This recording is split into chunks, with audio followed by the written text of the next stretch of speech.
Okay, what is up? Tuesday, September the 27th, 2022. Hope you're all doing well. Chris Phillips here, the Daily Crow of the Spurs Up Show. We are live once again, taking your questions, your comments, your calls, 843-790-3377.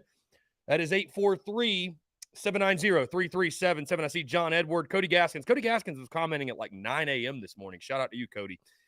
Connor Lee, Gad, Gene Lott, also Justin Bryant, all those in the Big Cock Club Discord. I also saw my guy Phil. What's up, Phil? I've been seeing you working, my guy. I've been seeing you work with the Ruck and Roosters show, with the Jacks Rangers show, everything else. Bree, what's going on? Phoenix Wilson, Kevin Crossland. Yes, we got the Beamer Ball and the Beamer Rattler today, the dynamic duo. Jacob E.C. Youngblood, what's going on again, guys? Also, those in the Big Cock Club Discord, appreciate y'all tuning in. We are still, obviously, as you see, remote out of town. The big news, obviously, shaking us this morning or really getting us going, if you will. The Gamecocks will take on South Carolina State Thursday night at 7 o'clock. The game has been moved up. In case somehow you missed that, the game has been moved up due to the Hurricane Ian that is incoming. Weather is supposed to be absolutely miserable on Saturday in Columbia, so the game has been moved to Thursday. So it's game day eve, as somebody pointed out in the chat. We will adjust accordingly, and I will get into the updated schedule here in just a second. Of course, guys, this is the Daily Crow, and we are taking your questions, comments, calls, and as always, the Daily Crow brought to you by our friends over at Prize Picks. Go down the Prize Picks app, go to prizepicks.com. When you do, use the promo code TSUS. You're going to receive a 100% deposit match up to $100 from our friends over at Prize Picks. Guys, you can bet on spreads, you can bet on totals, futures, all that good stuff, but if you're not betting on these prop plays, you're missing out because there's plenty of money to be won. You can ask, there's folks in the chat right now that I see that I know have won big money from our friends at Prize Picks, right? So you can bet on things like passing yards, rushing yards, touchdowns, interceptions, everything you can think of. And any sport, not just college sports, of course, not just college football, but any and every sport you can think of. So, again, that's our friends at Prize Picks. Download the Prize Picks app. Go to prizepicks.com. When you do, use that promo code TSUS to receive a 100% deposit match up to $100. Guys, I'm just sitting here reading the comments real quick. Dub Williams, welcome to the Big Cock Club, my friends. Says, great day to have a day, C. Philly. Great day to have a day indeed. As again, we're once again in this fantastic chair. I most definitely have got to get one of these for the studio because I tell you, I feel so much more mellow, to be honest. I feel like I was still bringing the heat yesterday, but I didn't feel quite as on edge. And that might also be because I'm sitting here looking out at the mountains in the distance, right? That's a very soothing, relaxing thing. Yeah. Call from. Here we go. Bree. Bree, what's going on? How are you? What's up, Chris? So, hey, I figured I'd call in early. I know Bert comes on, I think, at 1:30 today. So. Yeah, we've got McGrath at 12:30 today, just to update. 12:30. So. Oh, okay. Well, that's fine. I'll be done before McGrath, too. Yeah. That's cool. Ooh, cool. I mean, it depends on how deep you want to dive into this. It could take us 10, 15 minutes max, But, so I was, talking about what we might see coming up, this Saturday might be a lot of the same because I feel like one thing we're going to really try to do is really establish our running game and take pressure off of our defense because, and this is going to play into what I'm talking about the outlook of the league and our teams going forward in a minute. But if you look at our defensive depth right now, we don't want those guys on the field too much. And the best way to do that is chew up some clock and run the ball, And so we may have seen some adjustment in some strategy just based off that, and we may be really trying to establish the running game, just because we know that we just don't want those young guys on defense and the depth on defense being a problem and causing us issues. So we know we need to control time of possession probably going forward. So. Yeah, to interject, Bree, I would say with the game being moved up to Thursday, I think anybody who's even remotely questionable will not play. I just the last thing you're going to do is rush somebody back on short risk. Because I mean, I don't say this disrespectfully to SC State, but we should literally be able to take our twos and go win the game. I'm no question. That's just the way I view it. So anybody who's nicked up, bruised up, let them rest, let them heal, get that extra time before you go to Kentucky, because obviously that's the one that really matters. Now, I'm not saying we're not going to see some pass. I do think we're going to still see some pass, and hopefully, we'll see it get opened up a little bit. But mostly, I think we're going to pound up and keep establishing our running game, and that's because now going forward, as I say, how far you want to deep dive into this? I really started looking forward into Kentucky, and I love having this conversation with you because I know you have some opinions about Kentucky. They're going to conflict just a little bit, but one way or the other, we're both thinking that we're going to beat Kentucky. And I'm going to tell you why I'm thinking it. As I'm watching Kentucky, obviously they had a tough game against Florida. But they had a tough start against Miami of Ohio as well.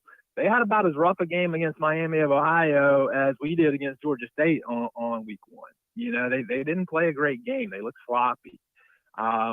Week two, same thing. They look sloppy. I mean, honestly, they both gave the game away to each other. Kentucky gave the game to Florida. Florida gave it back to Kentucky. It was such a sloppy game. Both those teams looked super sloppy. And week three, they were playing Youngstown. And, man, the scoreboard said 31 and nothing at the end, but it doesn't really tell how poorly Kentucky was playing. And where they're having really poor play is their O-line and their D-line. And they're not stopping the run, and they're not stopping the blitz, and they're not stopping pressure.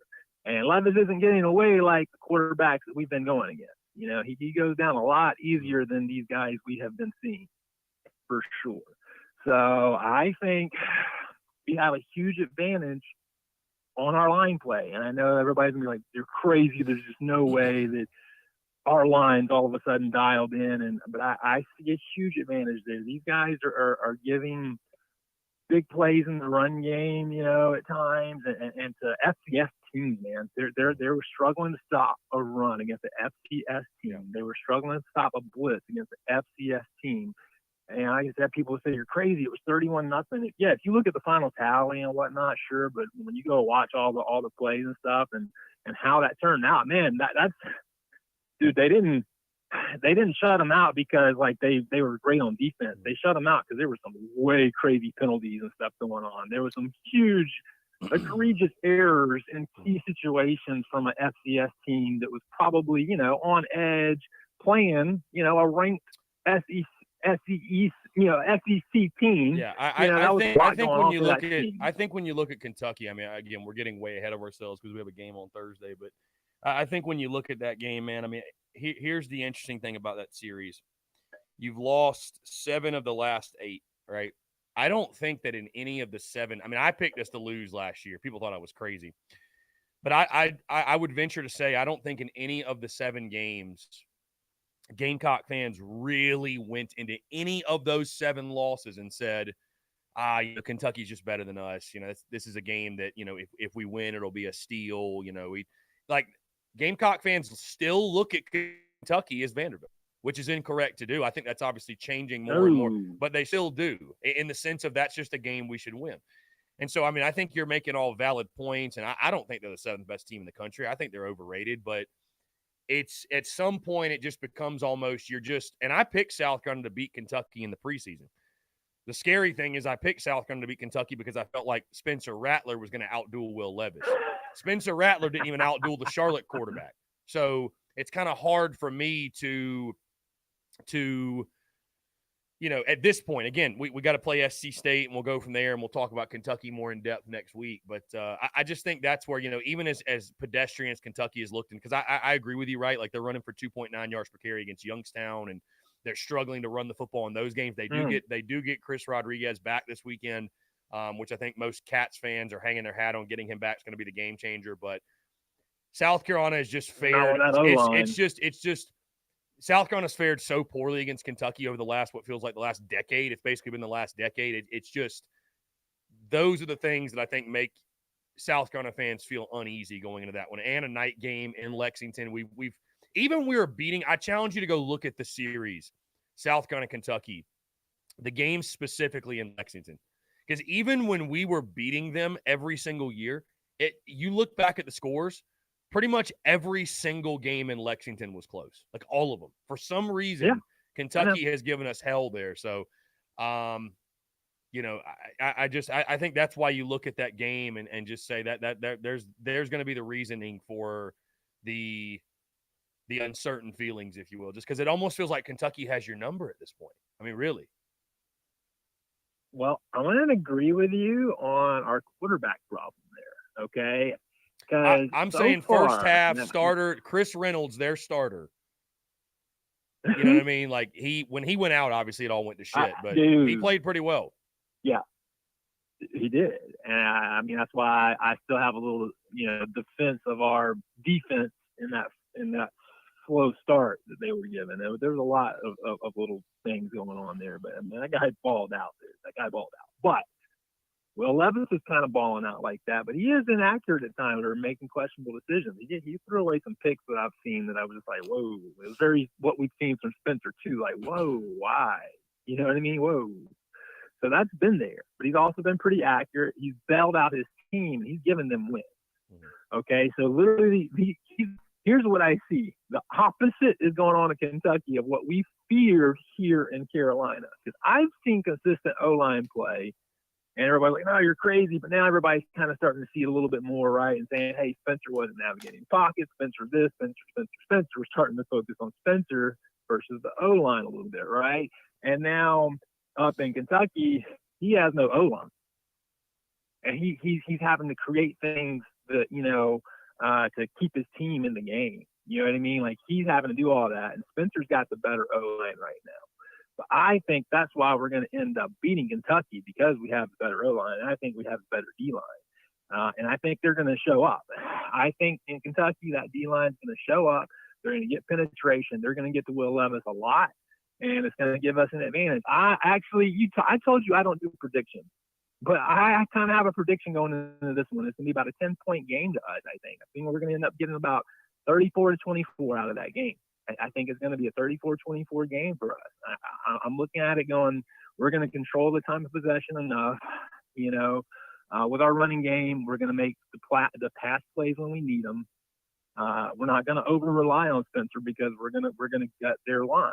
And our line's going to hold up, and our D line is gonna get through their line. So they're gonna gut their O line. So I think you've got the Gamecocks beating to our advantage. Yeah, the Gamecocks will beat Kentucky because they win on the line of scrimmage. Bottom line. Yeah, I mean that's from your lips to God's ears. But hey, that's any game, right? Hey, that's any game, right? Hey, that's any game, right? But I feel like our line of scrimmages are going to dominate on both sides of the ball. I mean. But Will Levis is going to come up with plays, and he's going to do things, because we've struggled with that, a guy that can create plays. But I think we're also going to come up with enough negative plays early on to throw them off schedule. You get what I'm saying? And that's when they get a little shaky. And I think our big D linemen, and especially if Boogie is back full speed by then, I think our D linemen are going to get a lot of penetration. I've been saying these guys were getting penetration for a while and missing. And everybody's talking about it now once again, because Beamer brought it up in a news conference the other day. I said this like 2-3 weeks ago. I'm like, they're getting in the back, but they're missing. You know what I mean? Like, even against Georgia, even against Arkansas, they're getting back there. I think they're going to get back there. I think they're going to get Will Levis down enough. They're going to create enough negative plays, and we're going to be able to get out of there with it. Bree, any thoughts on? I think it's 10-point win. No, I hear you. Any thoughts on the SC State game? Because I feel like we're too much looking past the game. I mean, I'm going to spend the entire week, 10 hours of TDC content next week talking about Kentucky. So I promise we'll get it. We'll get it all in. We do have a game Thursday, and there are things that need to happen in that game to make me feel a little bit better about the Kentucky game. Well, and that's what I was talking about initially. I think that the strategy this week's going to be to keep it, really tight on the ground, so that we are more confident and have more people looking at the run game come come Lexington, But, the other stuff I was going to talk to you about even more down the road, but, we could save that for another time. I like to save that for like after this game as well anyway. Yeah. But, I think I still see that, man, so many possibilities right now. I've even dropped my standards down to, hey, if we really don't have it together, Lord forbid, we're going to have a 4-8 season.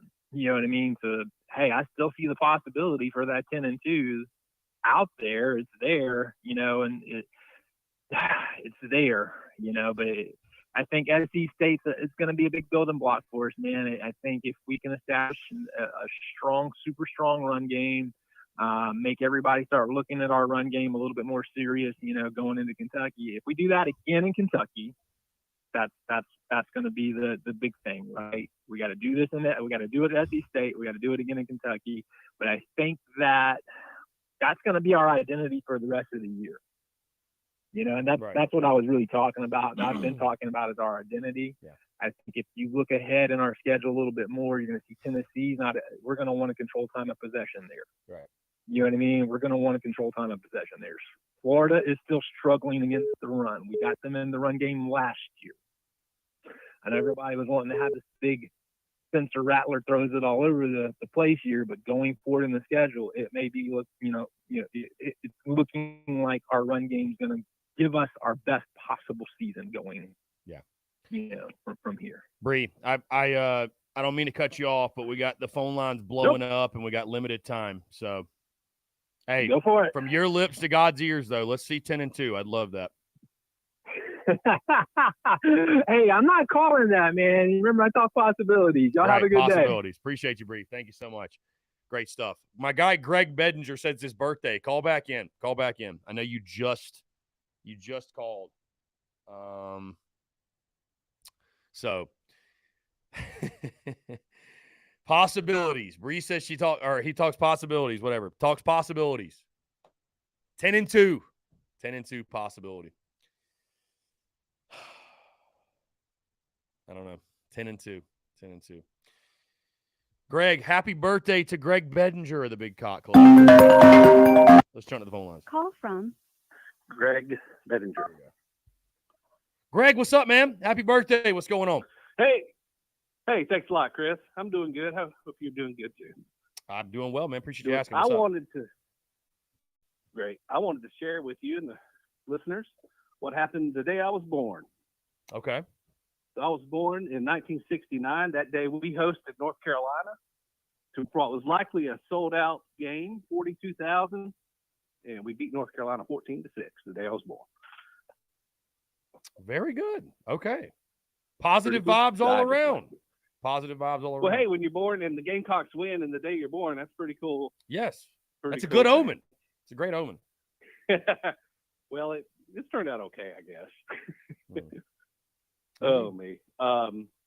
Indeed. No, I just, everybody thinks we're going to beat Kentucky, and I sure want to obviously beat them, but golly, I just don't understand all the optimism based on our play. Yeah, Greg, I'm maybe we'll get it together. Yeah, I mean, the beautiful thing about us as fans and doing what I do is like we don't have to be like players where it's like we're all locked in on this game, one game at a time, whatever. We can look ahead and project and everything, but I don't know. I kind of am just sort of. I'm really not thinking too far past SC State, man, because I know Kentucky's going to be such a daunting challenge, and we're going to spend all week next week. I mean, literally, because the updated schedule. I don't even know what the Monday podcast is going to be because I'm going to be recapping the Thursday game Friday. So we might just talk Kentucky for 3 straight shows. So we'll break it down and dissect it plenty. And it's just I don't know that I'm ready to talk Kentucky yet, to be honest with you. I'm not either, but I'm trying to just enjoy. I'm trying to enjoy the fact that we're going to beat the hell out of somebody Thursday, and we're going to get a win, right? Because, like you mentioned, Kentucky, is going to be a daunting task for sure. And it's hard to project us faring very well there when you take into account the history, the location of the game, the way we've played at this point in the season, the way Spencer Rattler's played at this point, the way we've played against competition on our level. It's just Yep. Anyways. That's right. But, yeah, I thought we played really good in the second half. Of course, the defense really stepped it up and looked good at holding them. And, of course, we didn't even punt the football. So that was a positive thing. But hopefully it'll just turn and our season and the offense will start clicking.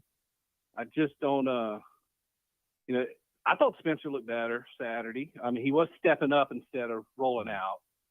And if he continues to improve and hopefully get the passing game going, like we had at Arkansas, we got a lot of yards at Arkansas. We didn't score much, but we did. That's not true. Right. But anyway, I just hope it seems like there's always one game each year where we just kind of turn it around, and then we start rolling. Well, I mean, there's a reason I labeled.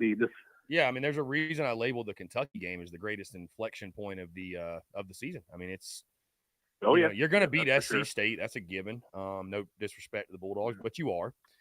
But Kentucky just kind of serves. It does. It serves as that game where it's like rubber meets the road. Do you have a pulse, right? Are you going to show some life? And, the potential of a 7-win season, God forbid, maybe even 8 is possible, right? Or, if you lose to Kentucky and you're just left, I mean, this call it for what it is, man. This fan base is going to be in a frenzy. This fan base is going to be in disarray. You're going to be going to the bye week 3-3, 0-3 in SEC play with 0 quality wins. I mean, that's where you'll be. And then you'll have Texas A&M looming. So, I mean, you're going to be in a tough place. You're going to be in a very tough place. Yeah, and that was the point of me even bringing it up. I didn't want to talk about this, but I mean, I wanted to mention it. I just think, to have so much riding on a game where we're playing a top 10 team. That's all. Yeah. At least right now they're top 10. So, right. They got a big game against Mississippi, but I think the crowd will be. I think the fans will show out tomorrow night, man. So I saw some estimated 20,000s. I think they were talking about on the Discord, but I don't know. There's I think a lot of folks can make it happen on a Thursday night, especially with a couple days notice. Maybe take off Friday morning. Yeah. Kind of thing. But well, I'm hoping so. I know folks have work and stuff like that, travel plans and all. But I'm hoping for a big crowd. We'll be there. I was kind of back and forth. I wasn't sure, but I felt like what, I can, so I should. So that's great. We'll be out there, and it'll be a good time, man. So it'll be a really good time. Yeah, it'll be a night. Yeah, it'll be a fun night game too, and instead of a noon hot game on Saturday, which it's going to be raining all day Saturday. It looks like if the storm stays on the projected path. Yeah. So, but yeah, praying for our friends in Florida, and hopefully they'll be safe. Well, hey Chris, thanks for taking my call. I know we got Jason coming up, right? Alex McGrath coming up at 12:30, and then Beamer will speak at 1:30. Yeah. So. Yeah. Oh, so yeah. But yeah, Alex is a great, and JC, I love both of those guys, man. They're great. I appreciate it, man. To the show, I've been enjoying them every week. I appreciate that. Have a good day, Chris. Greg, happy birthday again, my friend. Thank you so much. I appreciate the call. I appreciate it. Great stuff from Greg Bedinger. Again, you guys wish Greg a happy birthday. On that note, by the way, since we're talking about the game and everything, I haven't even gotten to this yet, but the updated schedule for this week. We do have an updated schedule for you all because obviously with the game on Thursday and the way that I normally drop the podcast and the way TDC happens, things have been switched around, if you will. So podcast is dropping as normal tomorrow, but it's not your normal Wednesday podcast. We'll have the normal Tuesday presser takeaways. We'll have SEC gambling picks. We will not have a best bet for South Carolina SC State because there is not a line for the game, right? There's not a line for South Carolina SC State because it's an FCS opponent and they don't put together lines. They don't make lines for those games. So I'll do Tuesday presser takeaways, SEC gambling picks, and we will have the full game preview, top storylines, key matchups, keys of the game, as well as my prediction on the pod tomorrow. So that'll be on the podcast tomorrow. So a jam-packed Wednesday show, right? Thursday, of course, the game will take place. Now, on Thursday, tomorrow, TDC is normal. On Thursday, Okay? On Thursday, the Daily Crow will air from 10 to 12 instead of 12 to 2. 10 to 12 instead of 12 to 2. I'm excited to also announce J.C. Sherbert. He will join us.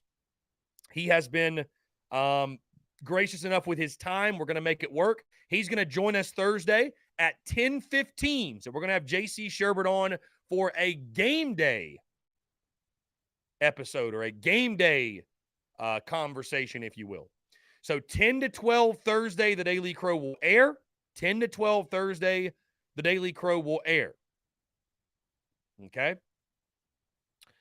Then I talked to the folks at Seawells. Seawells will open up Thursday at 2:30. So the TSUS tailgate will take place still. We will rock at Seawells 2:30 until kickoff. So we will be out there. Same setup as always, selling koozies, towels. We'll have koozies and stickers to give away as well. So we will rock from Seawells on Thursday. And then, guys, the Friday podcast, of course, Friday TDC will be normal 12 to 2. Friday podcast will drop, and it'll be your normal recap. You know, we'll hand out the COT Commander MVP. I'll give my full takeaways, recap of the game that happened Thursday night. We will drop that on Friday. So that's your game plan. That's your game plan for the rest of this week. So podcast is still Monday, Wednesday, Friday. TDC is still happening every day. Only differences are, of course, tomorrow you're going to have your preview. Friday you're going to have your recap, and then TDC on Thursday will be 10 to 12. Okay. I'm also talking with Steven Garcia. I'm working with him a little bit, potentially getting him on the Daily Crow either tomorrow or Thursday, or if he wants to do Friday. I know he's dealing with the storm and everything. So, I mean, it's kind of, coming on TDC at really high priority at this point. And I told him that, don't worry about it. But he did mention that potentially he'd like to do something this week, reschedule. So I'll let you guys know. But that is the schedule for this week. That's the schedule for this week. If you guys have any questions, feel free to let me know. Guys, I see many of you asking. We do not know at this point. We do not know at this point what time, or excuse me, not what time, but what channel the game will be aired on. We do not know at this time. Okay? We do not know at this time. I will let you guys know. I'd assume Shane Beamer will say something.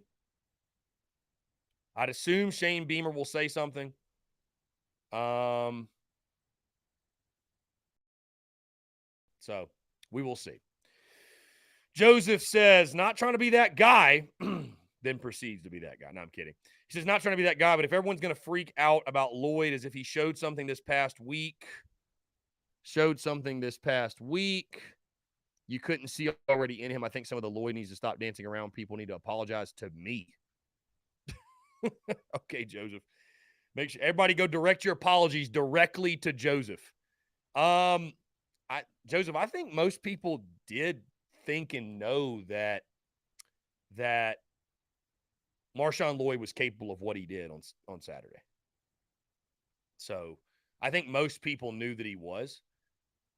I mean, I didn't think he was a bust or anything like that. I said for forever that he just needed blocking. So no, I wasn't shocked. I wasn't shocked by it. Robbie Davis, Extra Hall of Famer. To accept, press 1. To send a voicemail, press. Robbie, what's going on? Hey, real quick.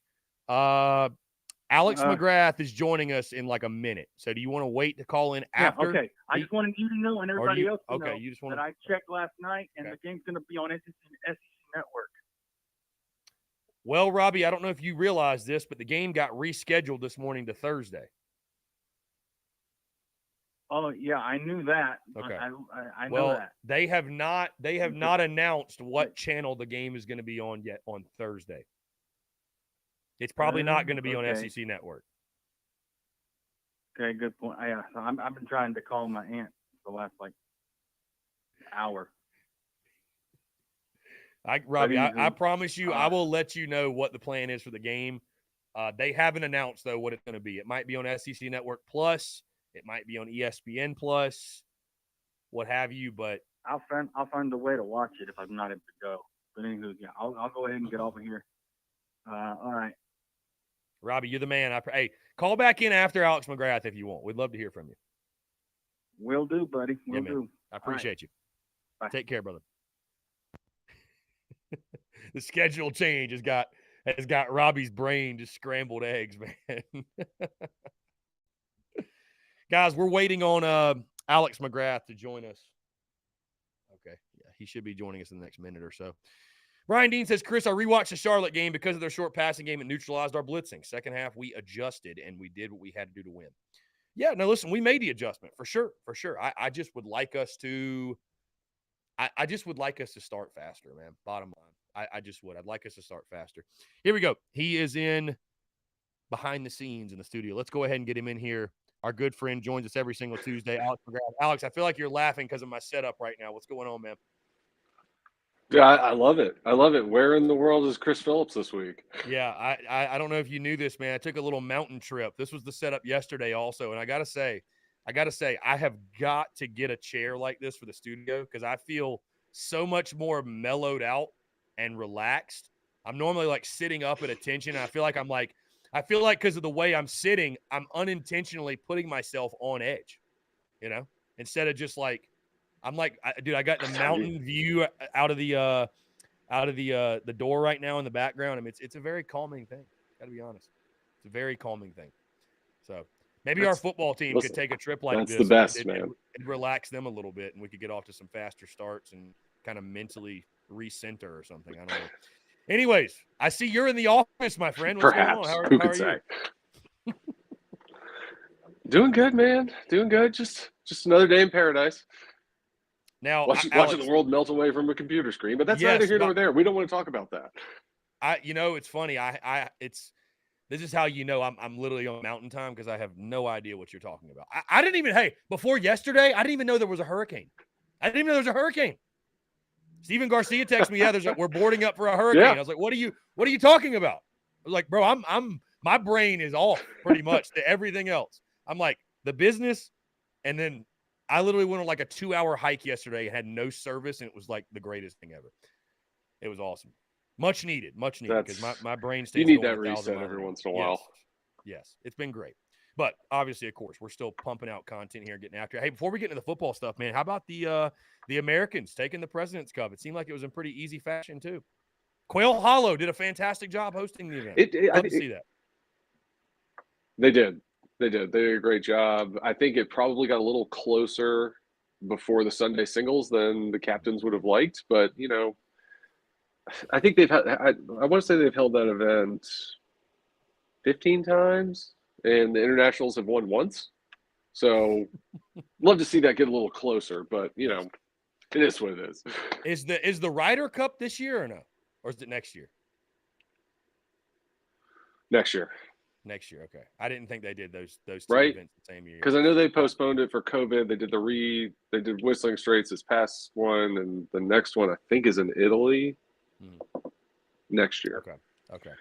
Gotcha. I will tell you this again, one more side note. Where I'm at right now, I'm not going to disclose my location, but I'm a mile above sea level, and the golf course up here, I mean, it's like Augusta in the mountains, bro. I mean, it's pristine. Like just, grass is green. I mean, it's 70 also. So you brought your sticks? I did bring my sticks. I probably will not go play though, but yes, I did bring my sticks. But it's weak. I'll send you some pictures later today. I mean, it's a track. It's a track. I mean, anyways though, Alex, we're not here to talk golf. We're here to talk South Carolina football. What's so funny? I'm going to throw you under the bus, Alex. I'm going to do it. So sorry about it. Please do. You came by the tailgate, which was awesome. I appreciate you coming by Seawells. You told me, you said, hey, let's keep the conversation to the first half. You had the kiddos with you, obviously, so I'll give you the pass. But, let's keep the convo, mostly to the first half because that's what we'll be watching. I'd assume you're probably hitting the road, getting the kiddos tucked in. But it's funny because the first half was the interesting part, right? Like the first half was, if you only watched the first half, I think you would have been in a pretty sour mood today. Thankfully, this Gamecocks football team was able to find something at halftime, make the adjustments, especially on the defensive side, and pull away and do what we thought they would do from the jump. But, dude, I know I've asked you this before, and I just have to bring it up yet again because, unfortunately, I talked about this yesterday, but you've been outscored, and it's 4 games, but you've been outscored 28-6 in the first quarter in your first 4 games. You haven't scored a first-quarter touchdown. I just, to me, the slow starts are all mental. They have to be, because when you look at the second half, right, it's not because you were physically incapable of doing what you did to Charlotte. Like, it has to be, in my opinion, a mental thing. Like, whether it's the preparation during the week, it's the way they're approaching the game in the locker room and pregame, whether it's something with coaching. I mean, would you agree, disagree? Like, I feel like it's got to be something mentally that I don't know if they've just got to change up their pregame routine, but something's got to give, because you can't make a living falling behind like that and getting off to these slow starts. Well, obviously, totally agree on that. I like, almost, to me, it's kind of like it's the scripting of the first 10 plays you throw out there may have something to do with that, but because honestly, I don't know what else to draw it to.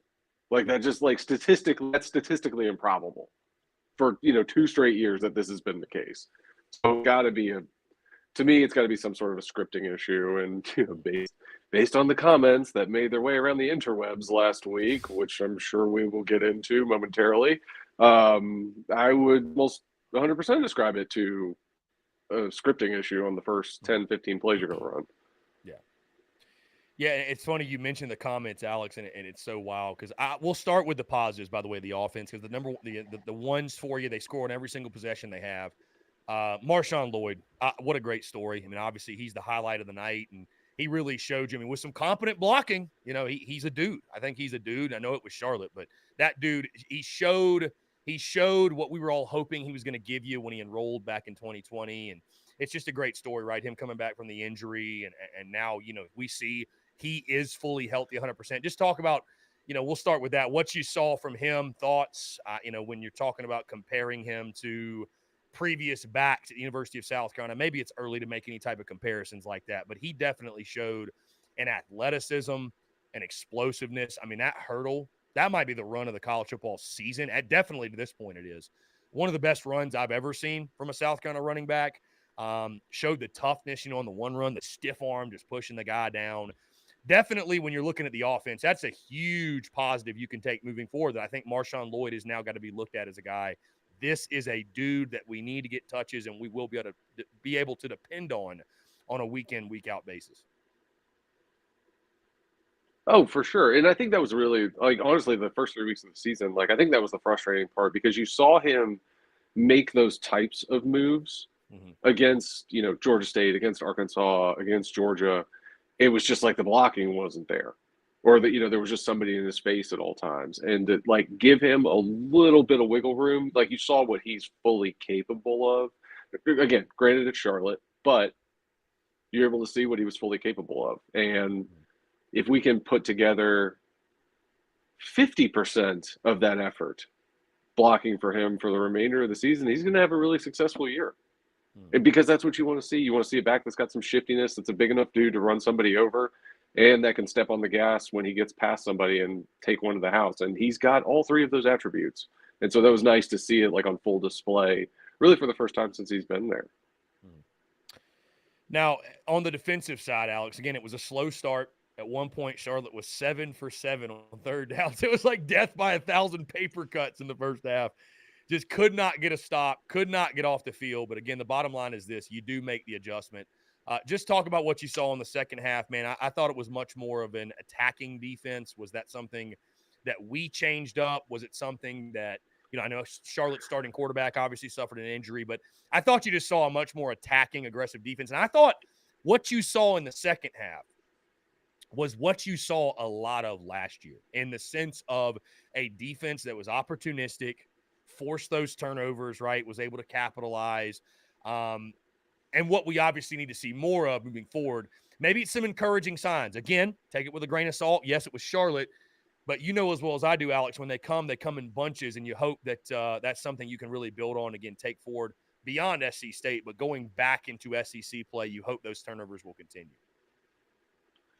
Yeah, because, I mean, obviously looking back on it now, like, the turnovers we were able to generate last year masked a lot of inadequacy on the defense, but we were able to turn the ball over in bunches. And, outside of, we're 2 top 10 teams that we've played where we really haven't generated any turnovers. We got blocking punts, getting turnovers against Georgia State. We're getting 3 interceptions off of Charlotte. We're, for the first half, the quarterback just wasn't putting the ball in harm's way. And then all of a sudden, in the second half, you give yourself an opportunity to go get some poorly thrown passes. And they were able to take advantage of that because, truthfully, like based on what happened in the first half and what you're saying, going for 7 for 7 on third down, they had to gin up something to get the game back going in their favor. And they were able to do that, which is an encouraging sign. And that's what you want in these get right games, or these get well games, so to speak, where, you've been through a mini gauntlet, and now you have an opportunity to get out there, see what you can do, and build confidence to go into that Kentucky game. Or excuse me, into the South Carolina State game, then into the Kentucky game. Now back to the offensive side, Alex, and it's interesting because these type of games, like you said, the get well games, I think it's important, and I made this point yesterday.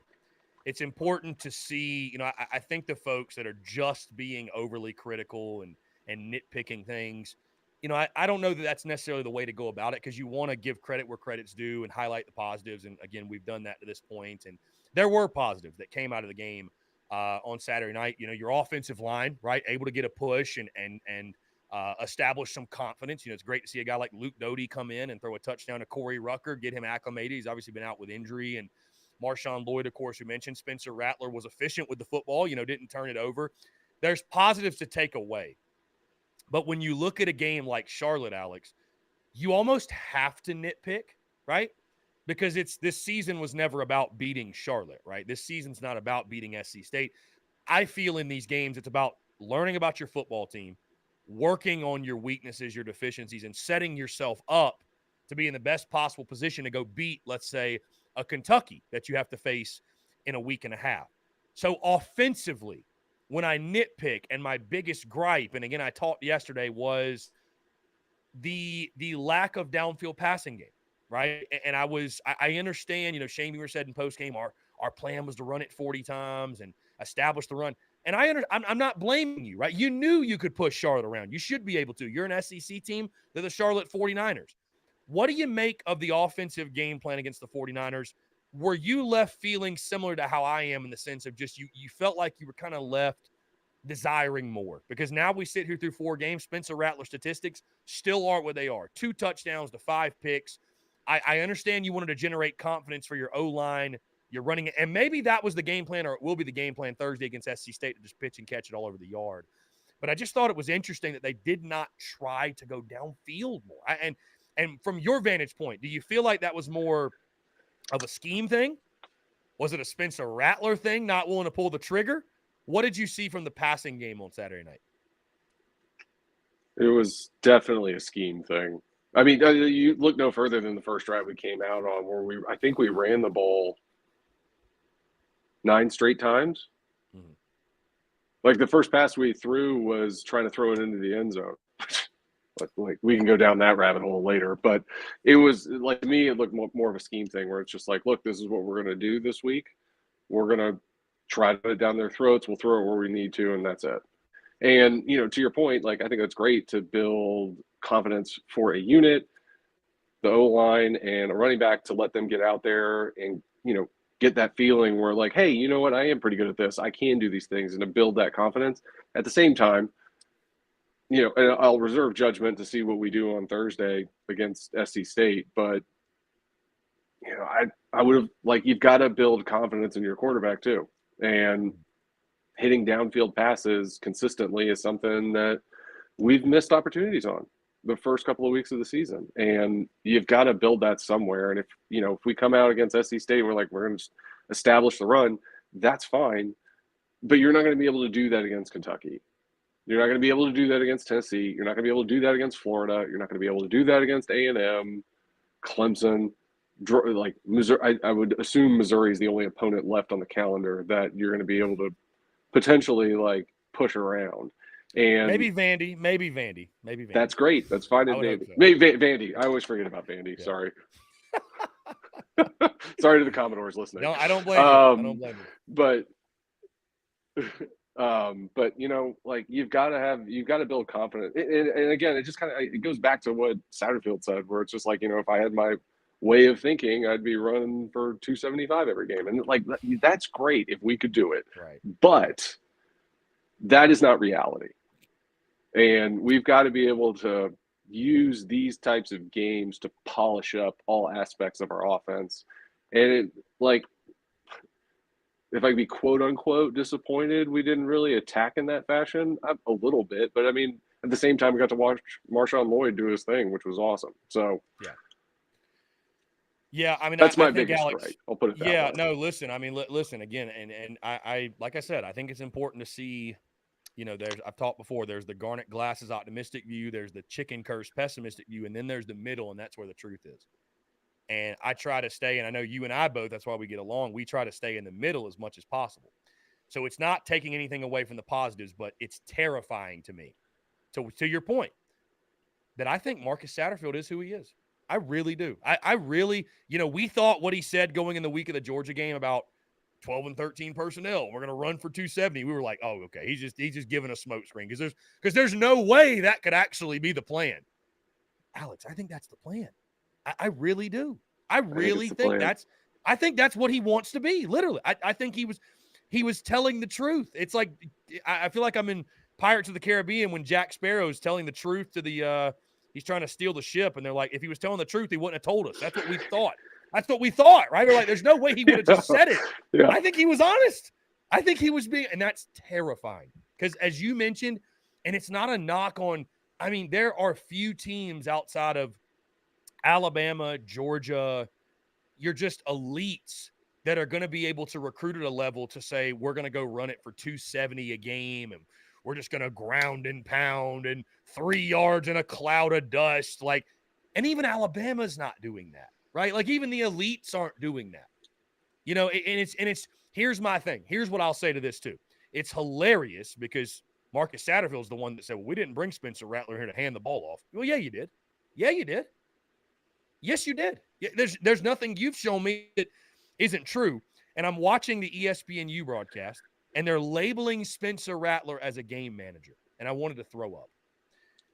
Because here's my thing. If you wanted a game manager at quarterback, Luke Doty's on the roster. No offense to Luke, but did you need to go get this guy?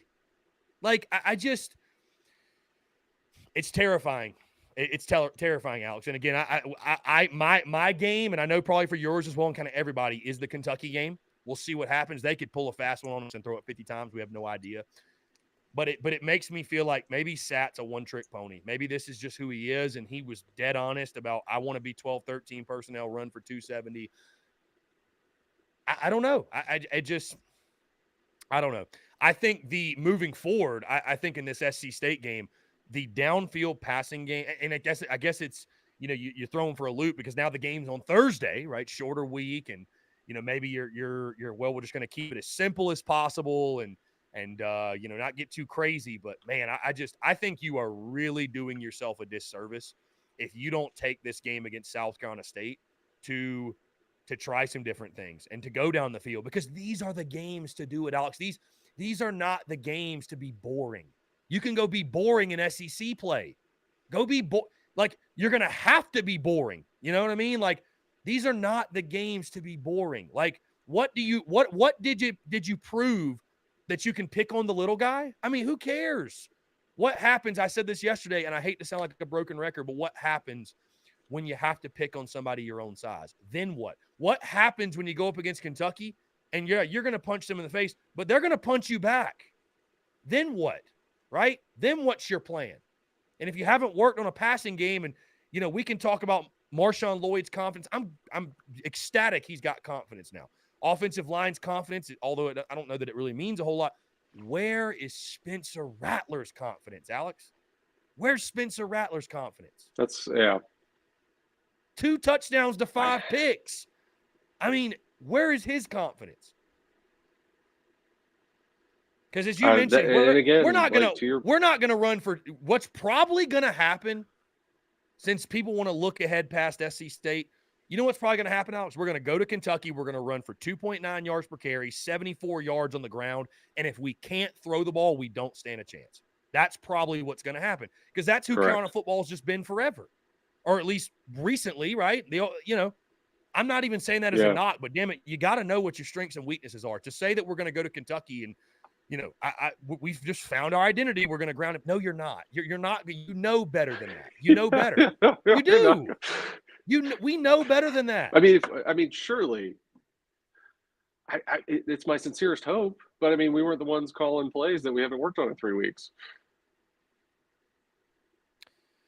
Yeah. So, I mean, I don't know. I'm not even sitting here saying I'm leading the fire sat charge quite yet. I know you and I already had this conversation. Heck, I said it yesterday. I mean, Kentucky's my game. And if you don't show a willingness to get out of your ways, I'll be done. I'll be done with Satterfield, man. I'll be done. I'm so tired of watching bad offense. I'm so tired of you know what I mean? I'm just so underwhelmed with Spencer Rattler at this point. And I don't know if it's his fault really, but I am. So I don't know that I'm underwhelmed yet. I think I was just obviously was just expecting. I'll put it this way. The offense that we're seeing right now isn't horribly dissimilar from what we saw last year, which I assumed was going to change when you get a trigger man like a Spencer Rattler in there. And it just doesn't look a whole lot different. It kind of looks like you're running like the exact same offense you were trying to run last year. And it's just like you add this piece and you don't add a new wrinkle to it and you don't push the ball downfield, even though you have proven across the board, you've got personnel on the outside that can push the ball down the field. Did Jaheim Bell have a catch on Saturday? Hit 2. He's got 7 catches in 4 games. That to me is a criminal mismanagement of your offensive personnel. Ding. Tell him what he's won. No, I think you hit the nail on the head. I think the biggest frustration is the fact it looks the same as last year. I think that's the greatest frustration. And I wasn't expecting us to score, and it's just 4 games in, it can change. I wasn't expecting us to score 50 per game, but I thought it would look different. And it just doesn't. Alex, this might irritate some folks. I think we're the same football team with Luke Doty under center right now. Right now, I think we are. I think we have the same record. Oh, for sure. I don't know that the stats are that much different, and it's just baffling to me. It's shocking to me. Yes, it's all of the above. It doesn't make a lick of sense because you're right. We would have the exact same record if Luke Doty was playing quarterback. The exact same. And I don't even mean that as like shade to Luke. Luke's an incredibly talented player who's going to be a great quarterback for us and played great last year. I don't mean that as like shade, but it's just like you brought in the guy that was the number 1 quarterback recruit in the country in 2019. Like, turn him loose. You brought in Stogner. Turn him loose. You got a Jaheim Bell sitting back there that, potentially is, first day, second day NFL draft pick. Turn him loose. Josh Van doesn't have catch. Yeah. I mean, like you mentioned, what are you doing? What's going on with Jaheim Bell? Marcus Satterfield should go straight to jail. Like, straight to jail.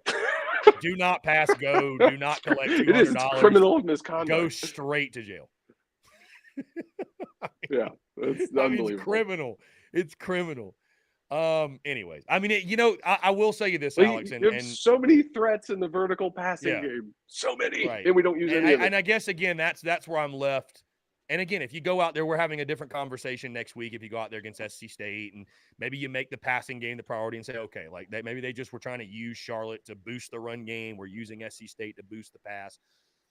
Because again, Alex, I just think it's you're doing yourself a disservice if you're not at least proving to yourself that you can do it. And if you can't do it against this competition,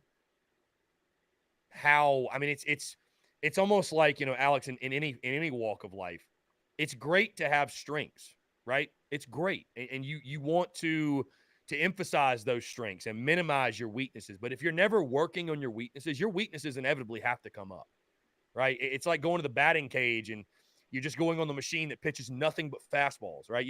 It'll look good in the short term. Your buddies will think you look cool and your girlfriend will think you look cool, man. But if you know in your heart of hearts, in the back of your mind, you can't hit a curveball and you just don't work on it just because, it's your weakness, you don't want to, right? What are you? You're only hurting yourself, And so I'm not saying even, well, maybe I am saying, because I was going to say the passing game's a weakness.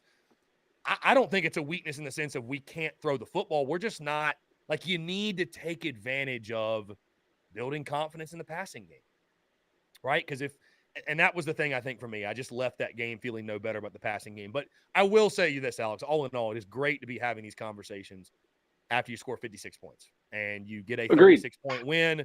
I mean, I'm coaches will tell you, the ideal situation is you have learning moments and teaching lessons from wins, from victories, right?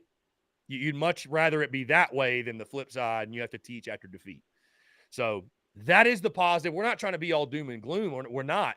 But I think, again, it just comes back to the fact these two games are about gearing up to take down Kentucky, because that's the one that everybody's looking forward to. And that's the one that's going to really, I think, set the tone for the second half of the year. Alex, let's get into SC State, because, again, I don't know that there's really much to nitpick or much more to nitpick from Charlotte. Thoughts on the game being moved to Thursday? Obviously, the impending weather coming in. It's going to be really nasty Saturday, really all across the state, but definitely in Columbia.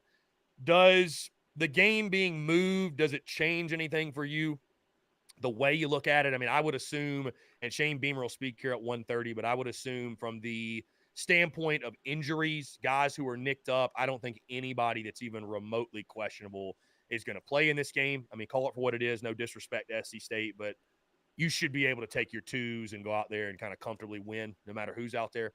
So I think anybody that's remotely nicked up, and even guys that just need rest, they might just get rest.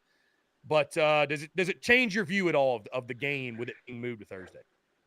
No, I mean, from an overall outcome standpoint, absolutely not. I think it could be sloppier than you would otherwise see, just because you don't have the prep time going into it. Honestly, like, the biggest disappointment is exactly what you just said. The guys that are nicked up, are going to have to sit a week before you go through Kentucky. And maybe it's guys that don't need live reps, but, the guys that do need live reps, I hope they're going to get what they need to get before we go into Lexington.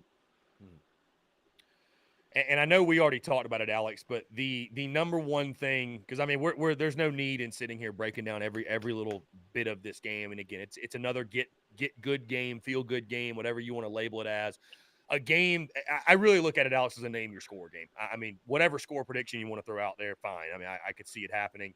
But it's a game for South Carolina, again, like we talked about it with Charlotte, to build as much confidence and positive momentum as you can before you get back into SEC play.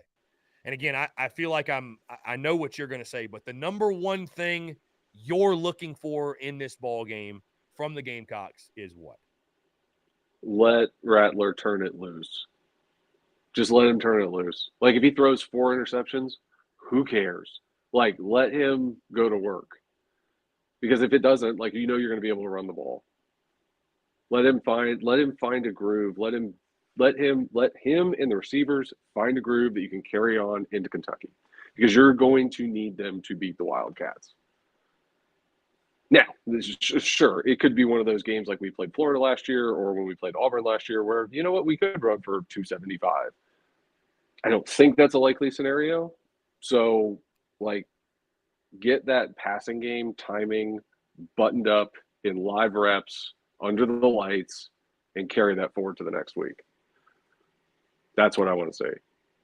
Yeah, downfield passing game, Alex. I just, again, it'll be fine and fun for all of us as fans. You go out there and you win 63-10, or I don't know, 58. I don't know, whatever. You go win big.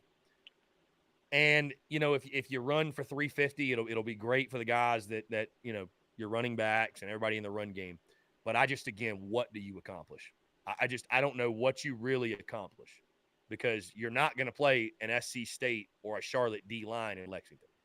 And again, we'll talk about that more next week and everything. But I do agree with you. The downfield passing game, build Rattler's confidence. How about the confidence of Antoine Wells? How about the confidence of Jaheim Bell? How about the confidence of Josh Vann? Like you mentioned, Stogner in the passing game. How about those guys' confidence? Because I can tell you this, that run game, it may show up, it may not. I don't give a damn either way, though. If you're going to get to say 7 wins at this point. You got games at Kentucky, A&M. You know, you got your Mizzou game, at Vandy, at Florida, Tennessee, Clemson. So to get to 7-5, you got to go what? 5-3? If you're going to go 5-3, you need above average quarterback play. You're not going to get to, you're not getting to 7 wins. I don't even think you're getting to 6 wins if you don't have above average quarterback play. That's what you have to have in the SEC. So I think it is paramount to build Spencer Rattler's confidence in this game. And I'm not talking a bunch of bullshit swing passes. My God, I ain't never seen an OC that loves a swing pass more than Marcus Satterfield.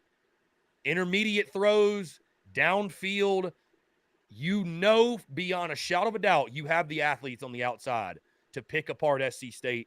And if you don't believe that, well, we have issues just beyond solving at this point. So, yeah, I think you and I think both actually excessive swing passes is what got Billy Napier run out of Clemson.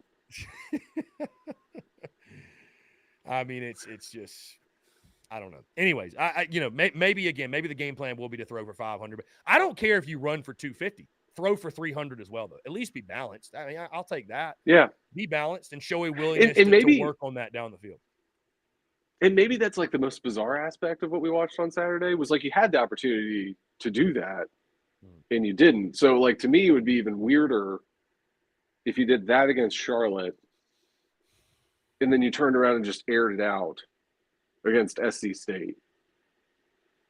Like, you know, I would love to see that happen, but it's just that would be even like a more bizarre happening than just trying to be balanced. Good point. Alex, this has been fantastic, man. Hey, last thing before I get you out of here, you were obviously a player that, or when you played at Carolina, you guys had Thursday night games. I know this is not your typical because it's a reschedule and literally we're finding out the week of, but favorite part about Thursday night games at South Carolina, was there anything that stood out that was different than your typical Saturday affair at Willie B? I mean, having the weekend off was definitely the best part. Definitely the best part. Yeah, no, that was the best part. Being able to chill. But I mean, it's cool. Yeah, no, I mean, and that was the best part about it. It just kind of gave you those extra couple of days, like in the season, to just kind of relax, not have to be in the building for a couple of days, and just kind of recharge. Exactly what you're doing right now. Just recharge. Yeah. Yeah, I mean, we'll talk about it next week, but maybe, just maybe, this is the blessing we needed and the spark our season needed to get an extra, 2-3 days to prepare for Kentucky. Maybe. Listen, I'm going to say this out loud, and I know I'm going to regret it, but like Kentucky's not that good. I think they're vastly overrated. I think they're vastly overrated. They're not. They are. I'll put it this way, and this isn't taking anything away from this team that you were on, by the way. They are like the 2007 Kentucky team. Like, was that team really the 7th best team in the country? Like, no. I mean, yeah. So no, they weren't. They had good players, though. I'll give them that. Right. Woodson was good, but we were better. We were better. We had better players, and we don't even. I don't know. They certainly don't look like. What are they? 8th. 7th, I think, right now. They're 7th. Oh, 7th. Okay. I'll give you a perfect example of this. Well, like, would the 7th ranked team in the country be a 6-point dog to Ole Miss? That's a very good point. Yeah, that's a very good point. So, What's better for Carolina? Kentucky winning or losing against Ole Miss? Or does it even matter? I don't think it. Probably them winning, I would say. Like, you don't want, like, if we can keep their blood boiling down, that would probably be beneficial for us. Listen, I'm saying that completely understanding. Like, we could walk into Lexington and lay a total egg, but just from what I've seen 4 weeks into the season, I'm not like, oh man, Kentucky's going to run it all over us. I mean, it's certainly not like Georgia or Arkansas. Yeah. I mean, they ran for, I think, 2.9 yards per carry against Youngstown State. So they're having their issues up front too. Yeah. But again, we'll talk about it next week. But preseason, I picked South Carolina to beat Kentucky. And the reason, why did I pick us? Spencer Rattler. Spencer? Out-dueling Will Levis. So that's why I'm saying, got to get him going. Got to get him going. We're going to need him. Alex, always a pleasure, my friend. I appreciate you doing this, especially on I know not necessarily for us, it didn't affect our schedule, but a bit of a chaotic week. So always appreciate you taking the time, my friend, and looking forward to next week. Absolutely, buddy. Yeah, man. Take care. Good stuff, Alex. See you, That dude. was, ladies and gents, Alex McGrath. Appreciate him taking the time. It's 106 right now, guys. We won't even jump into a break. We're just going to run through this thing start to finish. Shane Beamer speaking to the media at 1:30. So if you guys would like to get your calls in beforehand, please do so. Please do so. Let's jump into the Big Cock Club Discord. Let's see. Let's jump to the Big Cock Club Discord, the TDC Questions channel. Luke RJ, by the way, apologized to Joseph. Joseph, I don't know if you're still watching. But let's jump back to the phone lines Call here. from Robbie Davis is actually Hall of Famer. Robbie, appreciate you calling in. You sound a little bit more composed that time around. What's going on? I'm doing okay. I actually, before I got a chance to call in again, I was struggling getting my dad's dog to come inside, but I finally got her to come inside. My prediction for Saturday, or for Thursday, Thursday. This week is like all out of whack. My prediction for Thursday is 56-7. We're going to be able to, I feel like we're going to be able to do whatever the hang we want on both sides of the ball, okay? Because I truly believe that we have the better athletes, and it'll show Thursday, and we will take care of business, build some more momentum, go into Kentucky, and give Stoopsy a butt cutting.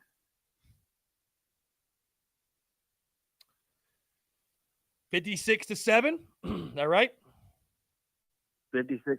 Okay, good. I will lock in my prediction tomorrow on the pod will drop. You guys will know my prediction tomorrow. I kind of already. I mean, again, it's a name your score game. I mean, it's a, you could throw out practically any prediction, and I'd say that's it's not like if I got 44-10. Oh, you're wrong. It's like, I mean, it can you're once you start getting into those numbers, you're kind of just banking on like how well do our twos play, because the twos are going to play probably the entire fourth quarter at minimum. So yeah, 56-7 is about. And if we're lucky, the entire second half. Well, I would like to see the ones though get as many quality reps as possible and just again build confidence as much as possible.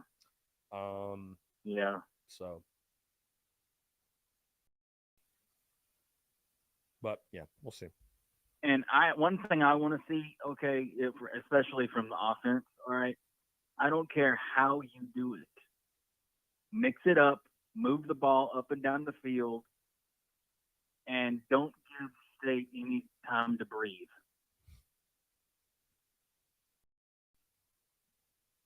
Put them away early and make them and keep them down.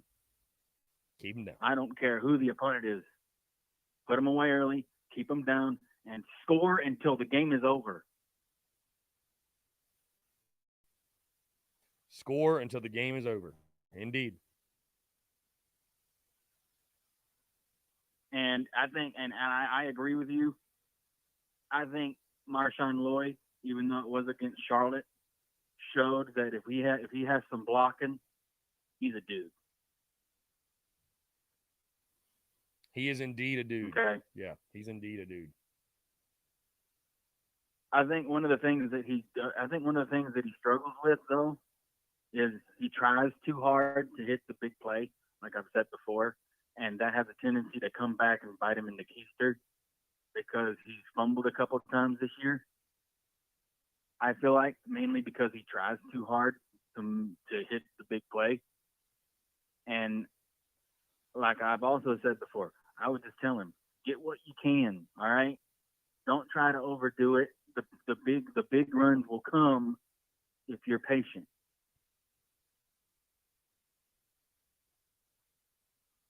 Yeah, no, I'd agree. And I'd it agree. happened. And it happens, and it happened a couple times against Charlotte where he had some very nice runs. And I used to tell the running backs at Branchville before a game, I'm like, look, I don't care. I know I ain't coaching, but I know I don't care how many yards you get. Just hang on to the football.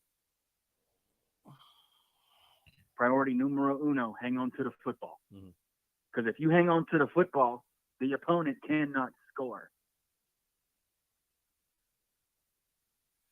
That is a good point. They have to have the ball to score. That is a fact. Exactly. If you do smart smart things on offense, running and passing the ball, and the other opponent don't have no opportunity to get the ball, they don't score.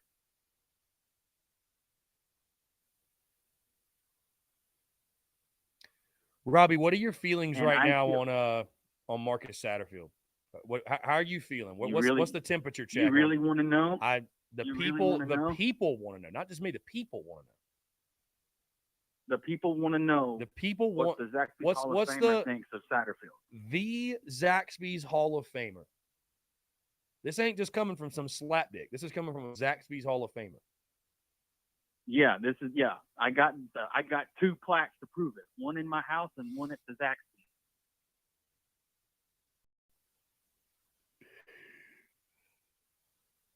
What's the temperature check on Marcus Satterfield for the Zaxby's Hall of Famer?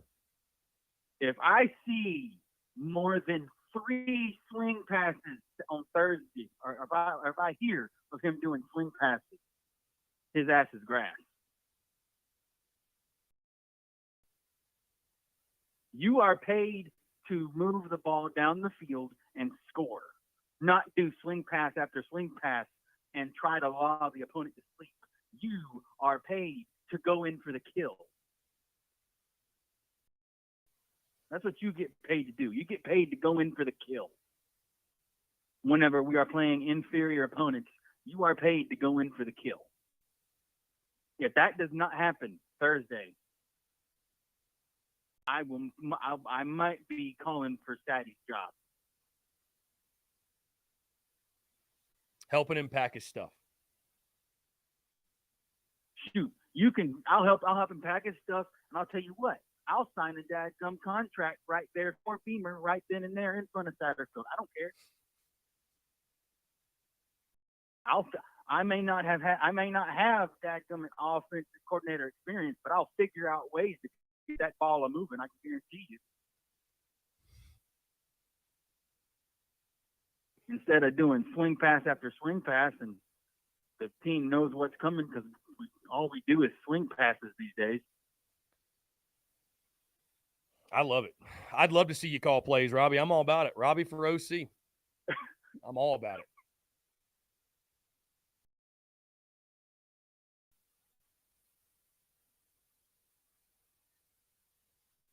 So I'd assume you and the crew will not be making the trip to the game, correct? Well, that depends. I'm trying to get a hold of her and find out because the original plan was to go. All right. Mm-hmm. If anything, I'm going to figure out a way to go. Okay. Robbie, side note, what is your Zaxby's Hall of Famer? What's your go-to Zaxby's order? My go-to Zaxby's order? Yeah. What do you get? I know what I get. I'll tell you after you tell me. What do you get? It might be the same thing as you. Well, great minds do think alike. Boneless wings and things dipped in tongue torch and nuclear. Extra seasoning on the fries and 2 things of Zax sauce. Okay. I also do a boneless wings and things, but in barbecue, I've never asked for extra seasoning on fries, and I normally just take the Zax sauce and the ranch. But we are very similar in that way, and I get a sweet tea. We are similar in that way. That was also one of my jobs. I was in charge of making sweet tea. I bet it was delicious. Oh, dude. I'm probably the best sweet tea maker you'll ever meet. I made it the exact way they told me to make it, too. I didn't do nothing special to it. I was very good at it.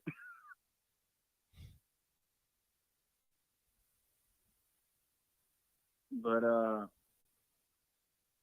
if I won, I think my aunt told me one time that they'd love to plan a trip to go to Roebuck just to go to Zach.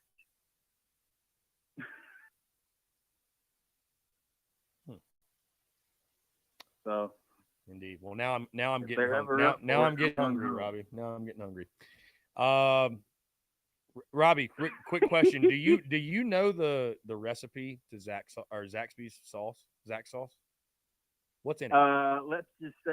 Well, okay, I'll tell you. I know some of the things. Okay, anchovies is in it. You like anchovies? Anchovies? Yeah. I did not know anchovies were in it.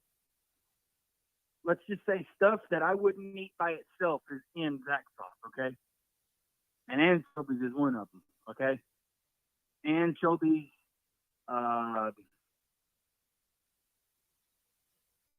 And a bunch of other stuff I can't even remember.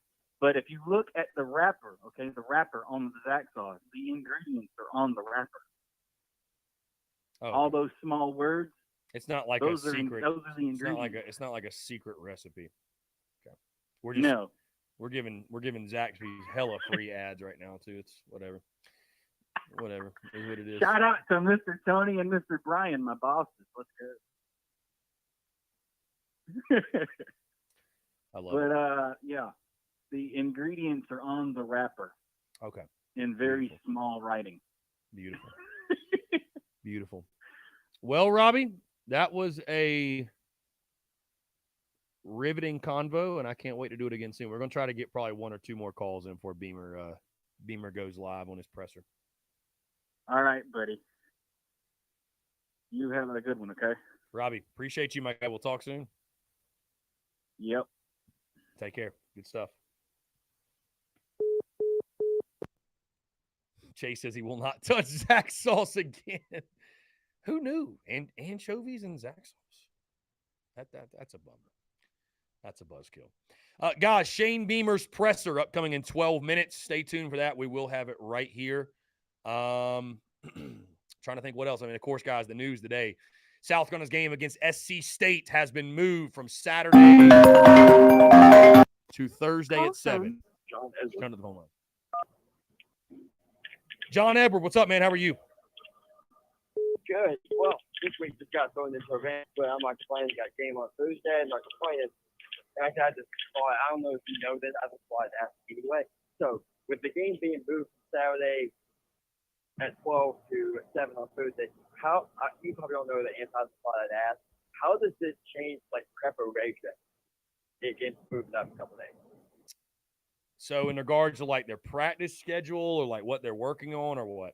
Maybe practice, yeah, with everything, I guess. I don't know if that's vague, I would just say, you know, as difficult as it is, that they probably just take the schedule that they normally have during the week. And, you know, today's Tuesday, which normally in a normal game week today would be Thursday. So they're probably doing Thursday things on today. And they're probably cramming a lot in. They're probably cramming a ton in.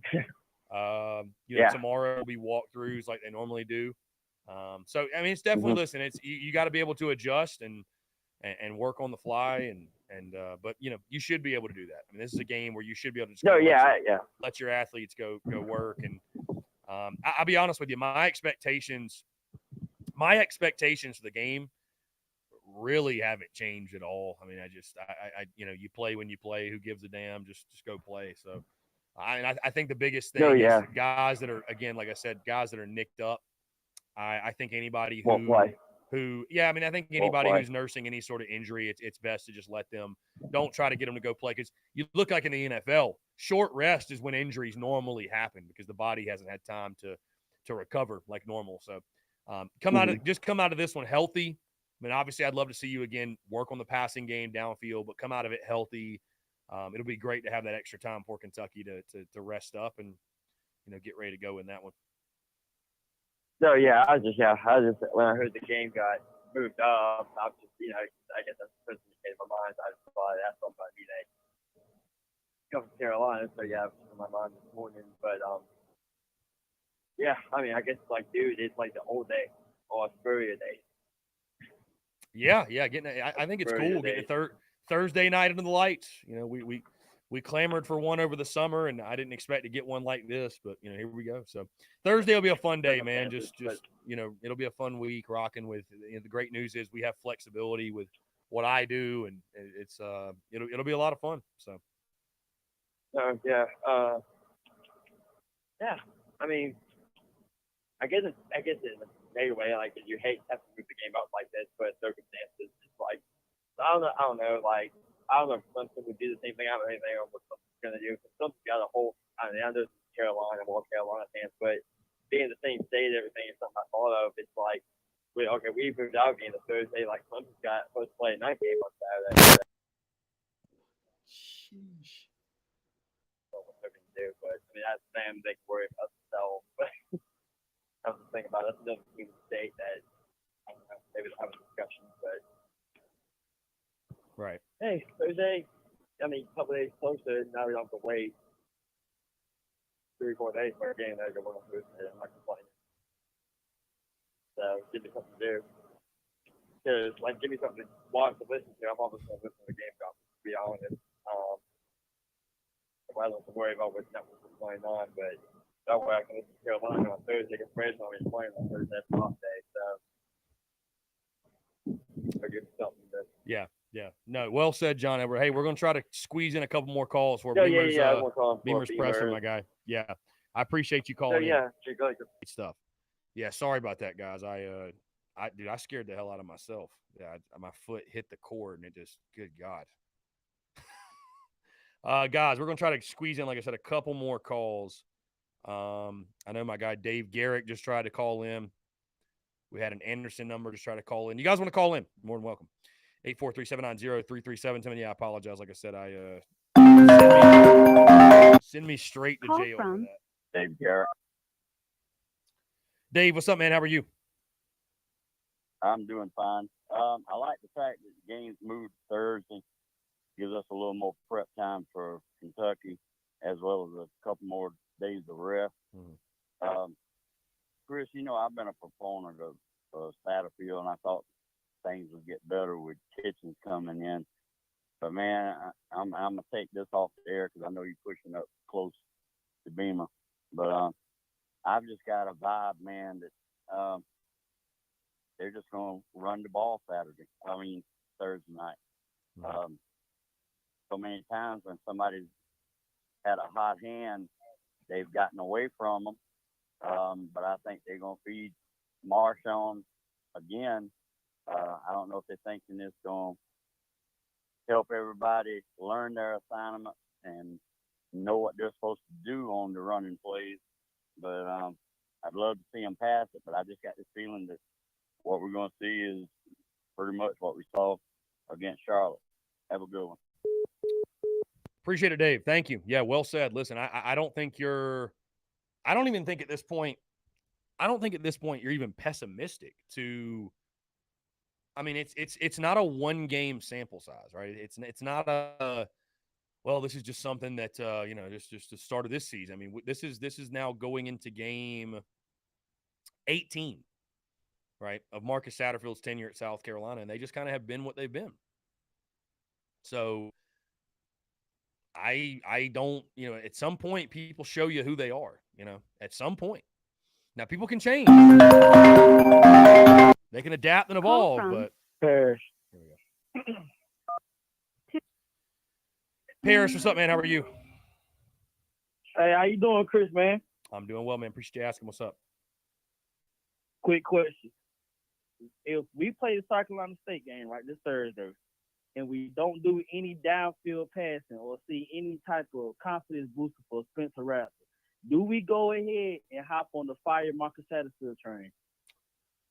I'm giving it till Kentucky. I'm gonna give it till Kentucky. I'm not gonna, especially coming off what should be a big win. I won't lead that train quite yet, but I just feel like you're doing yourself a disservice if you do that. Like, why would you not take advantage of the opportunity to build confidence in that facet of the game?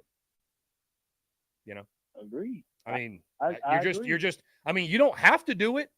I'm not saying you have to do it to win, but you're kind of only hurting yourself. I mean, because how are you going to go into Kentucky feeling like you can throw it downfield? What, it's all of a sudden going to click against a better team?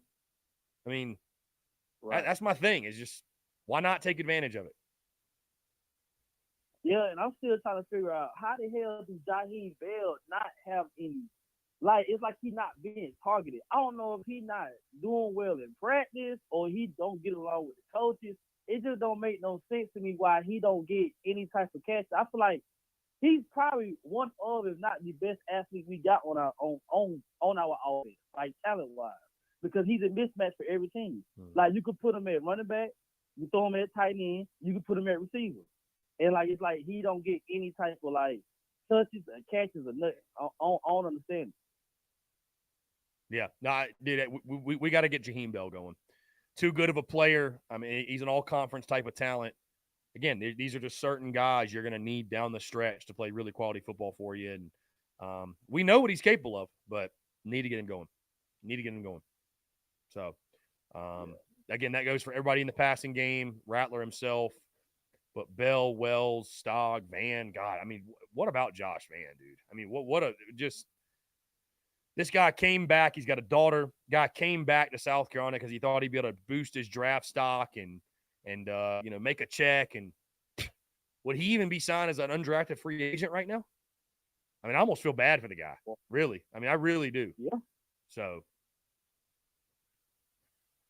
Yeah, it's crazy, man. Like I say, I think, to me, in my honest opinion, man, I think Marcus Satterfield is probably, if we had like 3 major issues with the team, Marcus Satterfield one of them. I hate to say it, man, but he just is. Like, I feel like he's just one of them. Like, I can't even think of how many slant players that I done seen this year. Like, I feel like we ain't did no type of slant at all. Well, because again, the thing is like I was fine with putting it on personnel last year because I didn't think personnel was great. But when you add the players you added, it's really tough, man, to say that it's personnel again. And we all agreed, let's not go back on our word, or I'm not going to go back on my word from the preseason, right? I said it all summer long. We will know if the offense doesn't work. We will know who's to blame. There won't be any conversation. There won't be but this, but that. There won't be any ifs, ands, or buts. It's on one guy. Fair or unfair, it's on one guy. And so there's a lot of football left to play. This thing could really heat up. We saw South Carolina last year with the second half surge in the season. But if things continue and we are what we are at this point, and we kind of just stay that way, it's a no-brainer what has to happen. I mean, it's just a no-brainer. Mm-hmm. And every week that passes and we do the same thing over and over, it becomes less and less likely that anything will change, because it's at some point it's just like this. It is what it is, Right. So. Yeah, man. Hey, I do want to say one thing real quick before I leave too. Hey, Clayton White started to worry me too, and I liked the Clayton White last year because you know how we was like last year, like we were looking for the ball, like we were looking for interceptions. It's like this year's like they're playing the man. You know what I'm saying? Like they're not looking to intercept the ball. It's like guys are not paying attention on defense. So he started to worry me a little bit too. So yeah, that's it, man. I appreciate the call, my friend. Thank you. No problem. Yeah, awesome stuff. All right, guys, we're going to go ahead and get Shane Beamer on the screen. He is about to speak. Really curious to hear what Coach Beamer has to say in regards to the game that has now been moved to Thursday at 7 o'clock. Maybe we'll get some info in regards to what channel also. So, anyways, all right, I'm going to go ahead and take myself off the screen, guys. Follow along on Twitter if you want to see Shane Beamer's comments, but we'll chat with you all in a bit.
housekeeping things before we get started. One, tomorrow there will be no coordinators conference. That will continue to game plan with a short week. And coach's show is going to be tomorrow night, Wednesday. Coach Beamer will be calling in from, I believe, 6:15 to 6:30. Coach Tanner will be there in person with Todd at Back Streets from 6 to 7. Nice. Encourage y'all to check it out as well. So full house today. Couple things before we get into this week. I know I said it the other night, but just want to thank our fans again for the sellout last Saturday against Charlotte. Every week as a team after a win, we have our awards each week. Players of the game. I mentioned that to you guys on the Sunday night teleconference, but then we also do a Gamecock MVP is what we call it, and that's somebody that's gone above and beyond, or somebody we want to honor, somebody that maybe a player, maybe a coach, maybe a staff member, maybe somebody in the community. It's a lot of different things, just somebody that embodies what we're about as a program. So we had 2 winners this week. One was this man right here, Joe Lyle, for all he does to go above and beyond the Call of Duty and some things that he did last week to get the video board up and operational for the game on Saturday as well, that he did on Friday and Saturday to get that done. But then the other one that our team and I that we honored as the Gamecock MVP for last week was our fans. To have another sellout in Williams-Brice Stadium. 2 of 3 were non-SEC football games. I watch all around the country, and I turn on games when I watch, and I see half-empty stadiums. I see quarterbacks at other schools talking about how bad the atmosphere is at his own home game. I hear talk about how hard it is now to get people in the seats, that it's easier to just stay at home and watch TV. So we appreciate our fans and want to thank them again for when people talk about this across college football, the Gamecocks are the outlier because we don't have to worry about filling up that place across the street. So we don't take it for granted, our players and coaches and staff. And for that reason, our fans, the people that were in Williams-Brice Stadium were our award winners as Gamecock MVP for this past week as well. A couple things on injuries. We're in pretty good position right now. I would say that Rush is questionable this week. I would say that Wanham is doubtful this week, and then everybody else would expect to get back. David Spalding practiced a little bit today, so that was good to have him out there, and optimistic that everyone else will be back as well. Certainly a unique week with a quicker turnaround. I want to thank it was great collaboration with South Carolina State and Coach Pugh and our administration and South Carolina State to change the kickoff time. So glad we were able to get that done, and want to thank our, this is a university decision, and certainly appreciate our university and working with athletics and the conversations that Coach Tanner and our administration had as well, along with South Carolina State, because I know it's a lot that goes into changing a kickoff time. There's a lot of logistics at play as well, so there's a lot of people involved. So fortunate we were able to get that done. I've been here for a lot of Thursday night games here in Columbia. I know how electric and special they can be. I told the team out there after practice this morning, I remember some really special ones. I told them about 2008 when I think it was Russell Wilson and NC State. Is that right, David? NC State and Russell Wilson came in here and got blanked 34-0 on a Thursday night. Told them about the 2009 Ole Miss game. I think that was the first time we ever played Sandstorm, if I'm not mistaken. They came in here ranked number 4 in the country and got beat. And then I'd forgotten about 2007. Kentucky was a top 10 team and came in here and got beat on a Thursday night. And then don't y'all forget 2009, the boys from Hattiesburg, or 2010, the boys from Hattiesburg, Southern Miss ran in here on a Thursday night. So we had a Thursday night home game every year that I was here as an assistant coach, and I had some awesome Thursday nights out there in Columbia, and hopeful that this Thursday will be just as electric and as exciting as well. We know how our fans feel about a night game. Our players were excited this morning when I told them as well, and not sure what the latest is on the TV, but I'm assuming it's going to be on television, and very few schools that'll be on at the same time, if any. I think There's a West Coast game or Mountain West game on Thursday night, but won't be a lot to choose from if people want to watch college football on Thursday night. So excited about it, but we've got to also play well. This is a really talented team that Coach Pugh has. So much respect for Buddy Pugh and the man he is and the coach he is.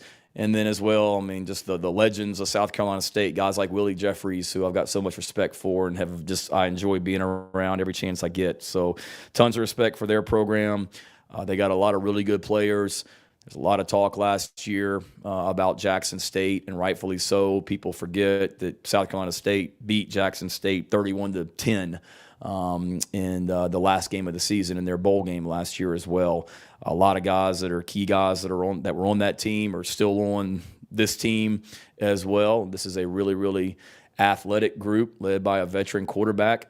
A lot of these NFL scouts that come through Columbia to watch us practice, when I usually ask them, where are you headed next? And the majority of them are headed to Orangeburg to go watch South Carolina State, because I know they had a high draft pick last year in the defensive back, and they're going to have some guys off this year's team that are going to be draft picks as well, notably that the receiver, number one, that they have out there as well. So this is a really athletic group, and we know how important this game is to them and our state and us as well. So we've got to have a really quick preparation, but a solid preparation, because this is a talented team coming in here that'll be excited to play on Thursday night as well. So what kind of questions y'all got? Why are you even raising your hand? You know you're not going to get the first question over David, Ben. You and Rick, y'all are racing for that first question. One day. Goals. He's going to not show up one day. Shane, you get the news on a Tuesday, and I guess maybe in the middle of practice. So what do you have to do to, get the most out of this practice, the next day's practice, make sure you're ready? Are there some things you just have to cut out of what you want to work on? Yeah, I would say last night I knew that it was maybe a possibility. So you kind of had like plan A, plan B, and I didn't tell everybody. I mean, I've kind of had conversations with the coordinators, just say, don't be shocked. I didn't know, but I didn't know until this morning as well, 100% for sure. So had we knew before we hit the practice field, I think at 9:45, I think we started today. So knew before we went on the practice field that, so you certainly adjust. Yeah. So to answer your question, it's a quick turnaround. You can't do everything, but you also want to get, because we played Saturday. We didn't practice on Sunday, and then Monday's our off day anyway. So it's been since Saturday that our guys were on the field. So we got out there this morning and did very much our normal Tuesday practice, just we weren't in full pads and we were a little bit shorter, and then we threw some things out as well. And then tomorrow and the next day will be kind of a combination of what we typically do on a Thursday and a Friday, just condense it and try and get it done in 2 days closer to game time. So yeah, it's unique. We didn't play any Thursday games on a short week when I was at Georgia or Oklahoma, but we did a bunch of them, obviously, when I was here as an assistant coach, and then I was at Virginia Tech. We used to play a lot of Thursday night games as well, so it's not the first time we've done it. And then we told our players this morning it's very much like the NFL teams that play on Sunday and then turn right back around and play on Thursday.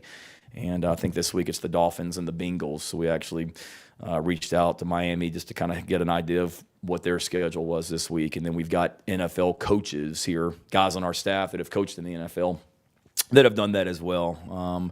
So there's no perfect plan, but we're trying to put together the best thing for our team at this moment. Hey, Shane, you were on staff here in 2009, the last time the Gamecocks played SC State. What do you remember about that game? And also, when you talk to the team about SC State, do you mention the pride and the tradition the Bulldogs have, especially producing 4 guys in the Pro Football Hall of Fame? Yeah.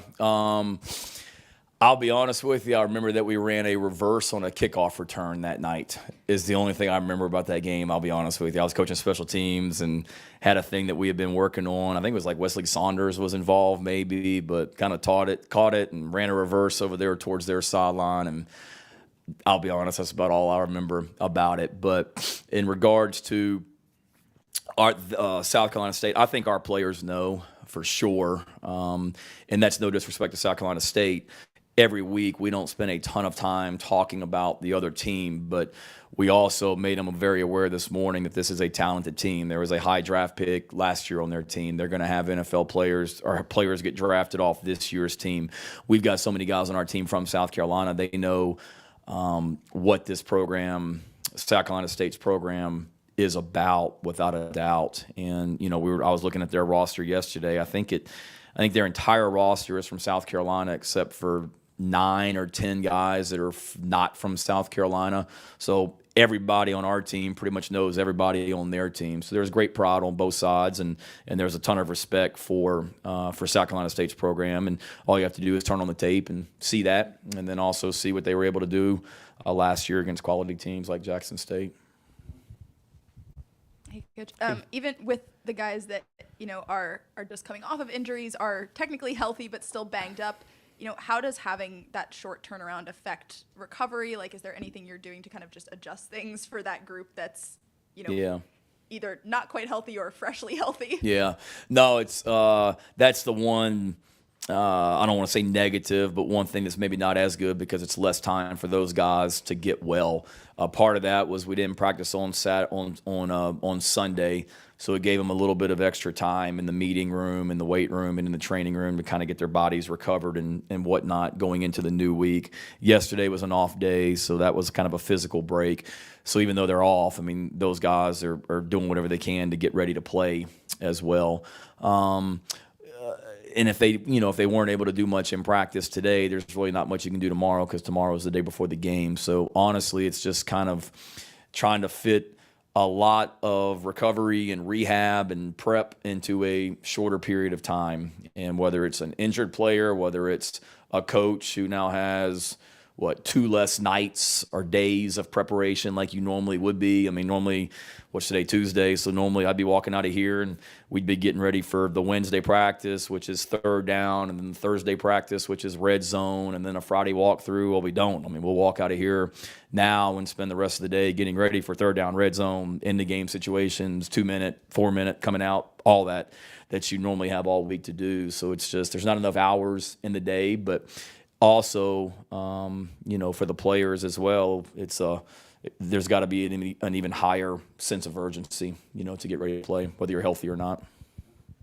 Shane, a little bit off of what Rick was asking. I mean, you've seen it with in Mississippi where, the Mississippi schools don't always play Jackson State. I know you guys have played South Carolina State a couple of times in the last few years. I guess I don't know that it's on the schedule, at least for the next foreseeable future. I mean, is this a game you guys would like to keep on the schedule at least going forward? Or I guess how does... I think it's great for the state. I know we play Wofford and Furman, I think, coming up in the next couple years as well. So I think it's great for the state when you have, when you're able to play, the in-state schools are able to play each other. I know South Carolina State played Clemson last year, and we obviously play them this year. So, I'm all for it, and it's a talented team that you're going to play each and every year. It's a well-coached team, and it's a program that we have a ton of respect for with Coach Pugh and what they do. Kind of taking you back down memory lane again. You were on the Georgia staff in 2016, where the game got pushed back because of a hurricane. Do you remember? Do you remember anything about that week and kind of how weather affects preparation? Or it's a little bit different this time with being up. But is there anything you remember from that? Yeah, good question. I forgot about that. It was a Sunday game, wasn't it? Not much, because I want to say we found out like on Thursday of that week that the game was getting moved. So we had really at Georgia. We had been through our entire week of practice, and then it was one of those, okay, you finish practice on Thursday, and normally you're getting ready to play on Saturday. Well, this time it was you get ready to play, you finish practice on Thursday, and it's, we're not leaving to bus over to Columbia tomorrow. You got one extra day in Athens. So it was a little bit different because you actually had more prep time because of it. Honestly, I remember 2 things. There were no hotels. So whatever hotel we were supposed to stay in, we couldn't get into. So we actually stayed at the National Advocacy Center right here on campus, which that's a story in itself. And it's the things that stay with you. I remember there was a presidential debate that night between what would have been Trump and Clinton, I guess, in 2016. And I just remember that being on the bus that I was on with the players going back to Athens that night that we had the presidential debate on, and just hearing players in the back talk on both sides and stuff like that was just kind of unique. So I remember the game. We returned an onside kick for a touchdown at the end of the game, Terry Godwin, and thought it was a beautiful day in Columbia. But outside of that, it's the weird things like that stay with me. But not much to draw back on because, like I said, we had been through the whole week of prep. It's more like when I was at, Virginia Tech, we played, I think, Marshall one time on a Saturday afternoon, went to like 2 overtimes, and then we had to turn around and fly to Atlanta and play Georgia Tech and their old offense on Thursday night. So those are the challenges on a short week for sure.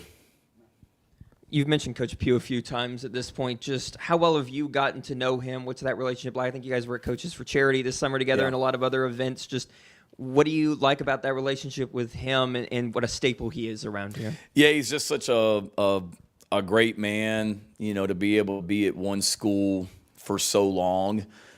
Says a lot about him, the kind of person he is and the coach that he is as well. He's so respected in this state from his time as a high school coach and then what he's done as a head coach now at South Carolina State.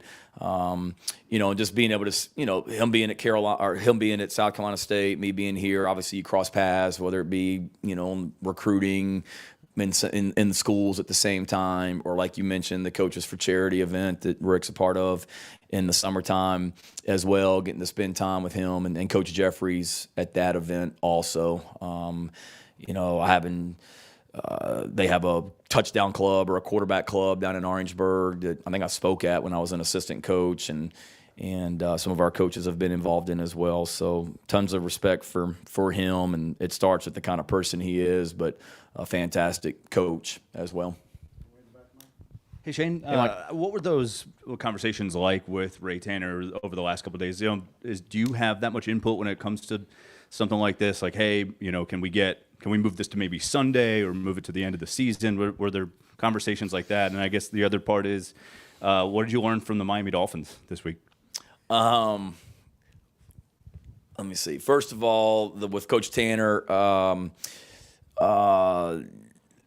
it wasn't super in depth. It really didn't get to we never really talked about changing the day of the game other than moving it up to Thursday. There were a couple different scenarios we talked about kickoff time wise for Saturday that came up. Thursday then came up, and this was last night. Dinner time probably started this. He and I talked on the phone about a couple different things, and then I want to say that he reached out to, our bosses here at Carolina, and he reached out, I believe, to Coach Pugh as well, to kind of see where they were with things. And I was all for Thursday, and South Carolina State obviously was all for Thursday, and then beyond that, it was me just giving my opinion, and then after that, it was out of my hands. I mean, we were ready to go either way, whether it was Saturday, whether it was Thursday, or whenever. And then in regards to the Dolphins, honestly, not much. Saw their schedule for what they were going to do. What's today? Tuesday, what they were going to do tomorrow, and what they were going to do on Thursday. So that was really the kind of the gist. There wasn't an in-depth conversation with me and the Dolphins in regards to our schedule. It was just a copy of what their schedule was or is today, tomorrow, and Thursday. And then also just being able to talk to Freddie or Jody or Sterling Lucas and those guys on our staff that have been a part of short weeks in the NFL. And it's a little bit different too, because we have this thing called class, that Tua doesn't have as the quarterback for the Dolphins right now. So he's got a little bit more time during the day to get ready for the Bengals this week, as opposed to Spencer Rattler, who's going to class right now, today and tomorrow.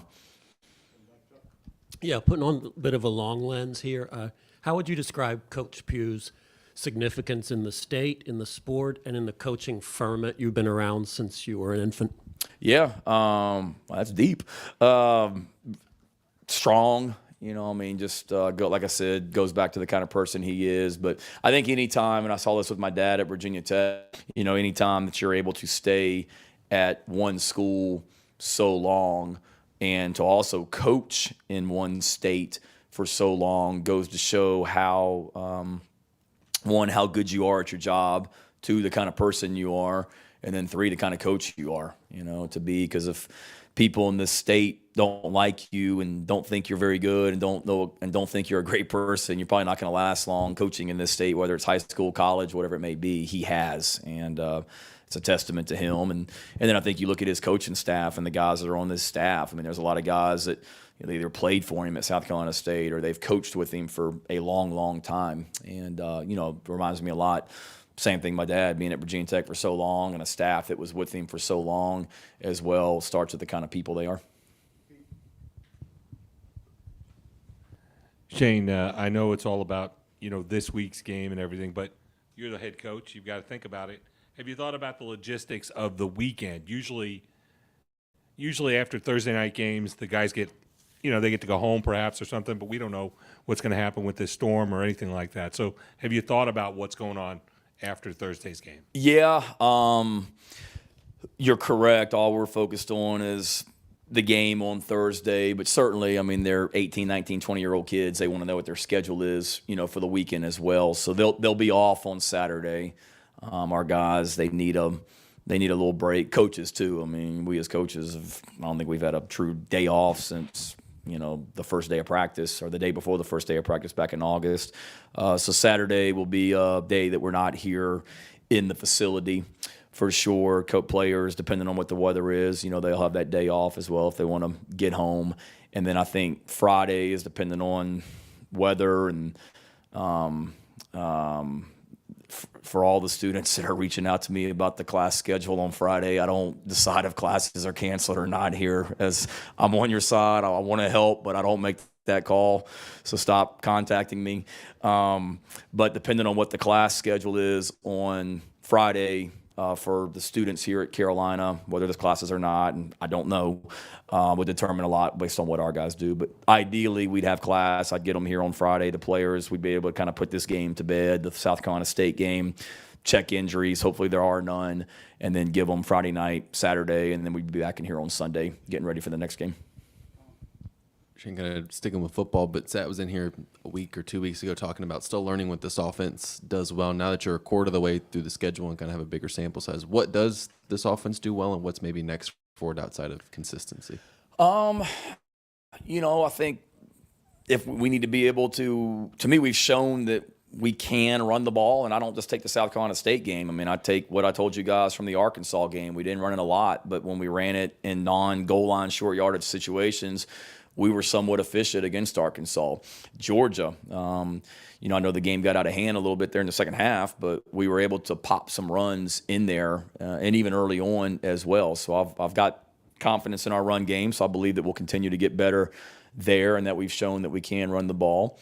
And, for me, it's just knowing that we've got weapons on our offense. We've got different people, whether it be our tight ends, our receivers, or our running backs, or our quarterback, that have shown that they can make plays and that they're weapons. So for me, Colin, it's continue to run the ball efficiently, continue to get the ball to these playmakers, the multiple playmakers that we have on our offense, and just get better in the passing game as well also. So, it's not like anything coming out of Charlotte was a eye-opener.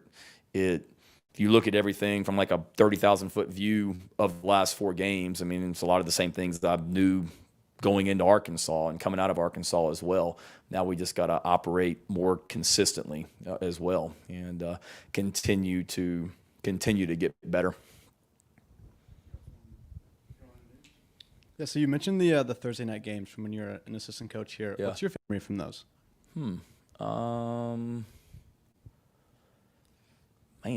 Probably that Ole Miss game, because they were 4 in the country, weren't they? Yep, 4th in the country, Thursday night game, really, really talented, electric atmosphere in Williams-Brice Stadium. That was pretty fun, I'm weird, like how I'm wired, but just the plays that stand out, like they faked a field goal in that game, Ole Miss did, and probably would have worked, but I actually screwed up, and the block that we had called, I called it backwards, and I think they were over on their right hash, and the block that I called for our field goal block team, I called as if we were on the left hash, which it should have worked if we had lined up like they thought we were going to line up. And because I screwed it up, we actually stopped them. So I looked smart and all that. That's the thing that stands out from that game. I wish I had more for you, but I think it's the plays that almost like are catastrophic that stay with you that you avoid because of your own stupidity. They stay with you. Speaking of catastrophic plays, does anybody from the Dolphins ask you all about punting and best ways to go about all that? No, but it's another one when you talk to your players. When every Thursday in practice, that's one of the things that we practice when we're backed up, getting ready to kick out of our own end zone. And I'm sure the Dolphins coach this too, but one of the things we talk about is, those guys that are in front of the punter, like you got to cheat up a little bit and you can't back up, or that's going to happen. But it's nice to be able to have it happen to professionals where you can show your players, see, this is why we coach this like we do. And you mentioned Shaq Davis, number one, a little earlier. What stands out to you about him other than just being just his length and his size. Right away, before you even see him as a player, just his length on tape, just how tall he is and the wingspan jumps out at you. Some of the catches that he makes as well, where a guy's there and in position to make a play and he just goes up over top of him and makes it. And then his speed as well. I was watching it yesterday. He caught a ball, I think it was against Bethune-Cookman. And, it's over on the sideline, and the guy from Bethune has an angle where it should be an easy tackle, and he just outruns the guy coming at him with an angle, so it shows his speed as well. So I've been in cam and rushes and dial and their ear all morning as well, about the challenge that they have on Saturday, because I know that young man's excited for Thursday night against our defensive backs, and our guys surely will be excited for him too. And Corey Rucker was in here earlier and pretty entertaining. What are you hoping to get from him as he gets more in shape, as he talked about, and gets, I guess, more into the flow of things? Yeah, the only player I've ever been around that on his official visit brought his own bowling ball to go bowling with on the official visit. That was a first that stays with me. He's a really talented bowler, and he was going to go bowling on his visit, so he brought his own ball on the official visit as well. Ruck's a fantastic young man. You saw that with the way that our players were excited for him the other night when he scored that touchdown, and celebrated with him. People, I think, love his spirit and his energy because of I know it's been frustrating for him. I think I said this the other night, but just he never got down. He just kept working, always had a smile on his face. And then I think he's just another guy that brings a dimension to the passing game, and you can't have enough of those guys as well. But to be able to add another guy that can help from a offensive standpoint, help from a special teams standpoint, continue to bring big play ability to the offense, you can't have enough of. Hey, Coach, what is the general mood of the players for this quick turnaround? Are they excited for the challenge? And then also in terms of defense, is it easier to bring that momentum over to the next game with the games being so close, or is it kind of harder because of the less time to rest? I think the players are excited. They didn't know. And then I told them this morning, in the team meeting before we went on the field, and it was one of those, like I told them, and it was kind of hold your breath for a second. Hopefully they're excited about it, and they were. They were very excited about the opportunity to play on Thursday. I think they're very excited about the opportunity to be on television in prime time and a night game. So there's a lot of excitement about that for sure. And the way we practiced this morning too showed that as well. It wasn't a practice where it was like, oh man, we're playing Thursday, we're playing in 2 days. We had a great practice this morning. And then I think it's probably easier. I think it's, anytime you have success, you want to get right back and get at it again as quickly as possible. It's like a team that wins a football game and then has an off week. A lot of times you'll hear coaches saying, we don't want the open week or off week this week. We'd love to just keep going. And I think it's the same thing. So the opportunity to get back out there on Thursday, 5 days after we, played better in the second half against Charlotte than what we did in the first half, particularly defensively. I think it makes it easier to get back out there and go right back to work. the coach thinks you don't have any say over the classes. But I mean, sticking with the defense, defense really turned it on in the second half. You guys got Cam Smith back. You're getting R.J. Roderick back. What does that mean to get these guys back, and continuing to generate momentum like you did in that second half going down the stretch? It's huge for a lot of different reasons. Depth, obviously, where you don't have to have guys. Nick Eamon-Wari doesn't have to play. If there's a 75-play game, he doesn't have to play all 75 plays. You got some depth. Devontae Reed doesn't have to play every play. And then just when you don't play a game with two guys that are NFL-type corners and Darius Rush and Cam, it's going to hurt anybody, and certainly didn't help us as well. So to get those guys back, one, they're really good players. Two, the depth on the defense. I think three, it'll help with the communication on defense because you're not out there with as many true freshmen. You've got older guys that can make calls and take charge, and then also special teams as well. And we had a lot of guys that I don't want to say played too many reps, but certainly we had a lot of guys that were playing defense, offense, and special teams, maybe a little bit more than we normally would against Charlotte. So to be able to get those other defensive backs back where you've got more bodies to play on all three phases is definitely a plus for us. All right, see you in a couple days. Did you go bowling with Corey? No.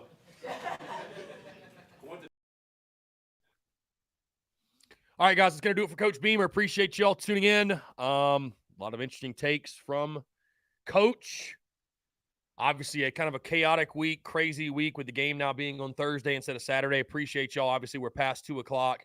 Again, the updated schedule podcast will drop tomorrow. Full game preview along with SEC gambling picks and takeaways from that press conference. Friday's podcast will be a recap of the game on Thursday. TDC tomorrow will be as normal. Thursday, we'll have the Daily Crow 10 to 12. JC Sherb will join us at 10:15 Thursday morning. I'll be on Inside the Gamecocks tomorrow at 11:30. So I'll post those details as well. Other than that, again, Friday, the podcast will drop, and then TDC will be normal 12 to 2 on Friday. So again, guys, appreciate y'all rolling with the punches. Thank y'all so much for tuning in. Stay tuned for all of the updates coming your way. And also, of course, the TSUS tailgate from Seawells. Thursday, 2:30 to kickoff. 2:30. We will be out there selling towels, koozies, everything. You already know the drill. Guys, appreciate you all tuning in. Thank y'all so much. Have a great rest of your Tuesday, and we will talk to you all tomorrow.